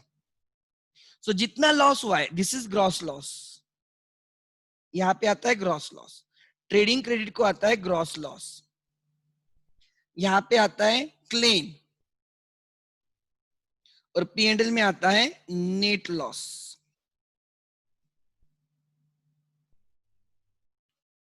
सो if there is no claim, अगर क्लेम ही नहीं है तो your gross loss is equal to net loss. जितना लॉस हुआ उतना पूरा का पूरा P&L में आएगा. If there is a full claim, full insurance, तो जितना ग्रॉस लॉस है पूरा का पूरा क्लेम बन जाएगा, तो net loss will become zero, P&L में कुछ नहीं आएगा. But if goods are partly insured and generally we never insure fully because goods keeps on changing, we also don't know the actually हमारे पास कितना स्टॉक रहता है, बिकॉज स्टॉक आता है जाता है आता है जाता है, फिक्स एसेट जैसे फिक्स नहीं होता है वो. Therefore we take average policy. हमें लगता है कि ऑन एन एवरेज मेरे पास 1 लाख का स्टॉक है. ऑन एन एवरेज कभी वो 1,20,000 भी हो सकता है, कभी वो 80 भी हो सकता है, कभी 1,50,000 हो सकता है, कभी 50,000 भी हो सकता है. But on an average 1 lakh stock है, तो मैं 1 लाख की पॉलिसी निकालूंगा. कभी वो अगर जिस दिन फायर लगी उस दिन अगर 1,50,000 का स्टॉक है, तो आपको आपकी पॉलिसी 1 लाख की थी, तो यू वोंट गेट 1,50,000, आपको परसेंटेज में मिल जाएगा कि पूरा का पूरा लॉस नहीं मिलेगा. समझ में आ रहा है? तो वही मैं आपको समझा रहा हूं. जनरली स्टॉक के केस में हम एवरेज क्लेम पॉलिसी होती है, एवरेज क्लेम क्लॉज होता है. एवरेज क्लेम मिलता है हमें, फुल नहीं मिलता जनरली, बिकॉज हम क्लेम जब पॉलिसी निकालते हैं ना, हम फुल पॉलिसी कभी नहीं निकालते, because we also don't know कि एक्चुअली हमारे पास कितना स्टॉक होता है. Stocks keeps on fluctuating. So जब पार्शियल क्लेम होता है तो जितना लॉस हुआ उसमें से जितना क्लेम आया एसेट में दिखाया जाएगा, बाकी सब लॉस बोल के P&L के डेबिट में जाएगा. ठीक है? So this is the treatment of losses. ठीक है? Distributor free sample, goods given at charity, withdrawn for personal use and any kind of losses, any kind of losses, उसकी ट्रीटमेंट. आपको स्प्लिट करके लिखना है, जितना क्रॉस हुआ उसमें से कितना मिलेगा एसेट, नहीं मिलेगा P&L, as simple as that. ठीक है? This is an adjustment where there can be 3 effects. Only adjustment in your syllabus where there can be 3 effects. There is adjustment कि जिसके 4 इफेक्ट्स भी होते हैं, but that adjustment in CA foundation and not in 12th. That adjustment in CA foundation not in 12th. So ऐसे भी adjustment जिनके 4 effects भी होते हैं, ऐसे नहीं है. ठीक है? सो ऐसे मत बोलो कि 2 ही इफेक्ट होते हैं, that is wrong. There can be more than 2 or more than 2. However, debit should be equal to credit. को कितने भी अकाउंट्स हो सकते हैं ना, but debit should be equal to credit. ठीक है? इसलिए मैंने ऊपर लिखते टाइम जो मैंने कसम लिखी थी सेकंड से थर्ड लिखी थी मैंने, कि every item of adjustment has minimum 2 effects, minimum लिखा था. This is an adjustment where you may have 3 effects as well, but 3 effect. देखो ये क्रेडिट हुआ है, एसेट में ऐड डेबिट, एक्सपेंस में add debit, credit 10,000, 4,000 debit, 6,000 debit, 10,000 debit is equal to 10,000 credit. Balance sheet tally होगी.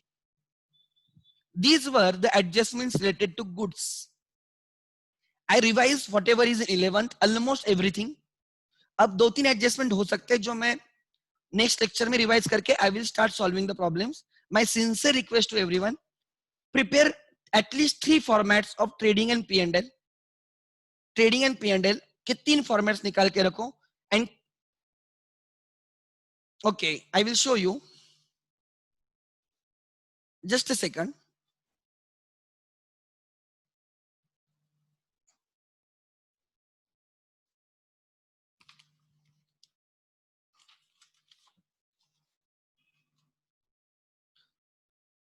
Suppose this is notebook, तो आपको ये पेज है, राइट? यहाँ पे आपको ट्रेडिंग एंड P&L लिखना है. यहाँ पे हमेशा ऐसे 2 कॉन्सेक्यूटिव पेजेस लेने के, हमेशा.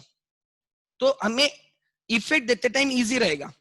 यहाँ पे एक इफेक्ट, दूसरा इफेक्ट यहाँ पे. ऐसे कभी नहीं करने का कि यहाँ पे ट्रेडिंग एंड P&L लिखा है और यहाँ पे बैलेंस शीट लिखी, ऐसे कभी नहीं करने का. यहाँ पे 3/4 1/4 ट्रेडिंग, 3/4 P&L, यहाँ पे 3/4 बैलेंस शीट यहाँ पे. एंड नीचे वाले 3-4 लाइन के लिए जगह रखने की, वहां पे हम कैपिटल अकाउंट करेंगे. 3-4 लाइन हमेशा ऐसे करने का. सो मैं आपको बोलता हूं कि प्लीज, राइट, 3 फॉर्मेट बना के रखो, that will save our time. मैं भी मेरे इधर फॉर्मेट बना के रखूंगा, that will save our time. Prepare 3 formats, daily 3 formats करने के. We will be solving minimum 3 questions on daily basis. ठीक है?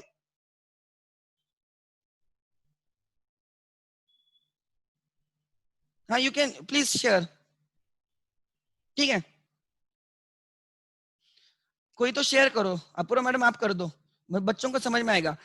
एक फॉर्मेट होता है, वो फॉर्मेट में आप बोलोगे सर हमें पता है, बट बच्चे, मुझे ये नहीं पसंद आता है बच्चों का। बच्चे कैसे लिखते हैं पता है? ट्रेडिंग अकाउंट यहाँ पे निकालेंगे, suppose this is the page, बच्चे ट्रेडिंग अकाउंट इधर निकालेंगे, ट्रेडिंग P&L, ध्यान देना, और इस साइड बैलेंस शीट निकालेंगे। वो 10 बार खेलते बैठना पड़ता है, आगे पीछे आगे पीछे आगे पीछे, सामने सामने होना चाहिए। ठीक है, क्लियर है? चलो, on this note I will end today's lecture. If possible I will take, जो नए बच्चे उनके लिए मैं बैक डेट्स वगैरह बहुत डीप में ले लूंगा, अगर मुझे टाइम मिलता है, अगर एक्स्ट्रा लेक्चर वगैरह तो मैं वो ले लूंगा। ठीक है, what about our notes? Yes, I have send it for the printing. Printing को गए, थोड़ा काम स्लो है, it is out of my control. मैंने फाउंडेशन प्लस 12th दोनों के नोट्स मैंने भेज दिए। ठीक है, सो जैसे आ जाएंगे ऑब्वियसली उसके पहले मैं आपको बोल दूंगा। ठीक है, इस वीक में या नेक्स्ट वीक में आपको नोट्स मिल जाएंगे, don't worry at all, because मेरे 12th के नोट्स ऑलरेडी रेडी थे, so there was no problem at all. ठीक है, थैंक यू।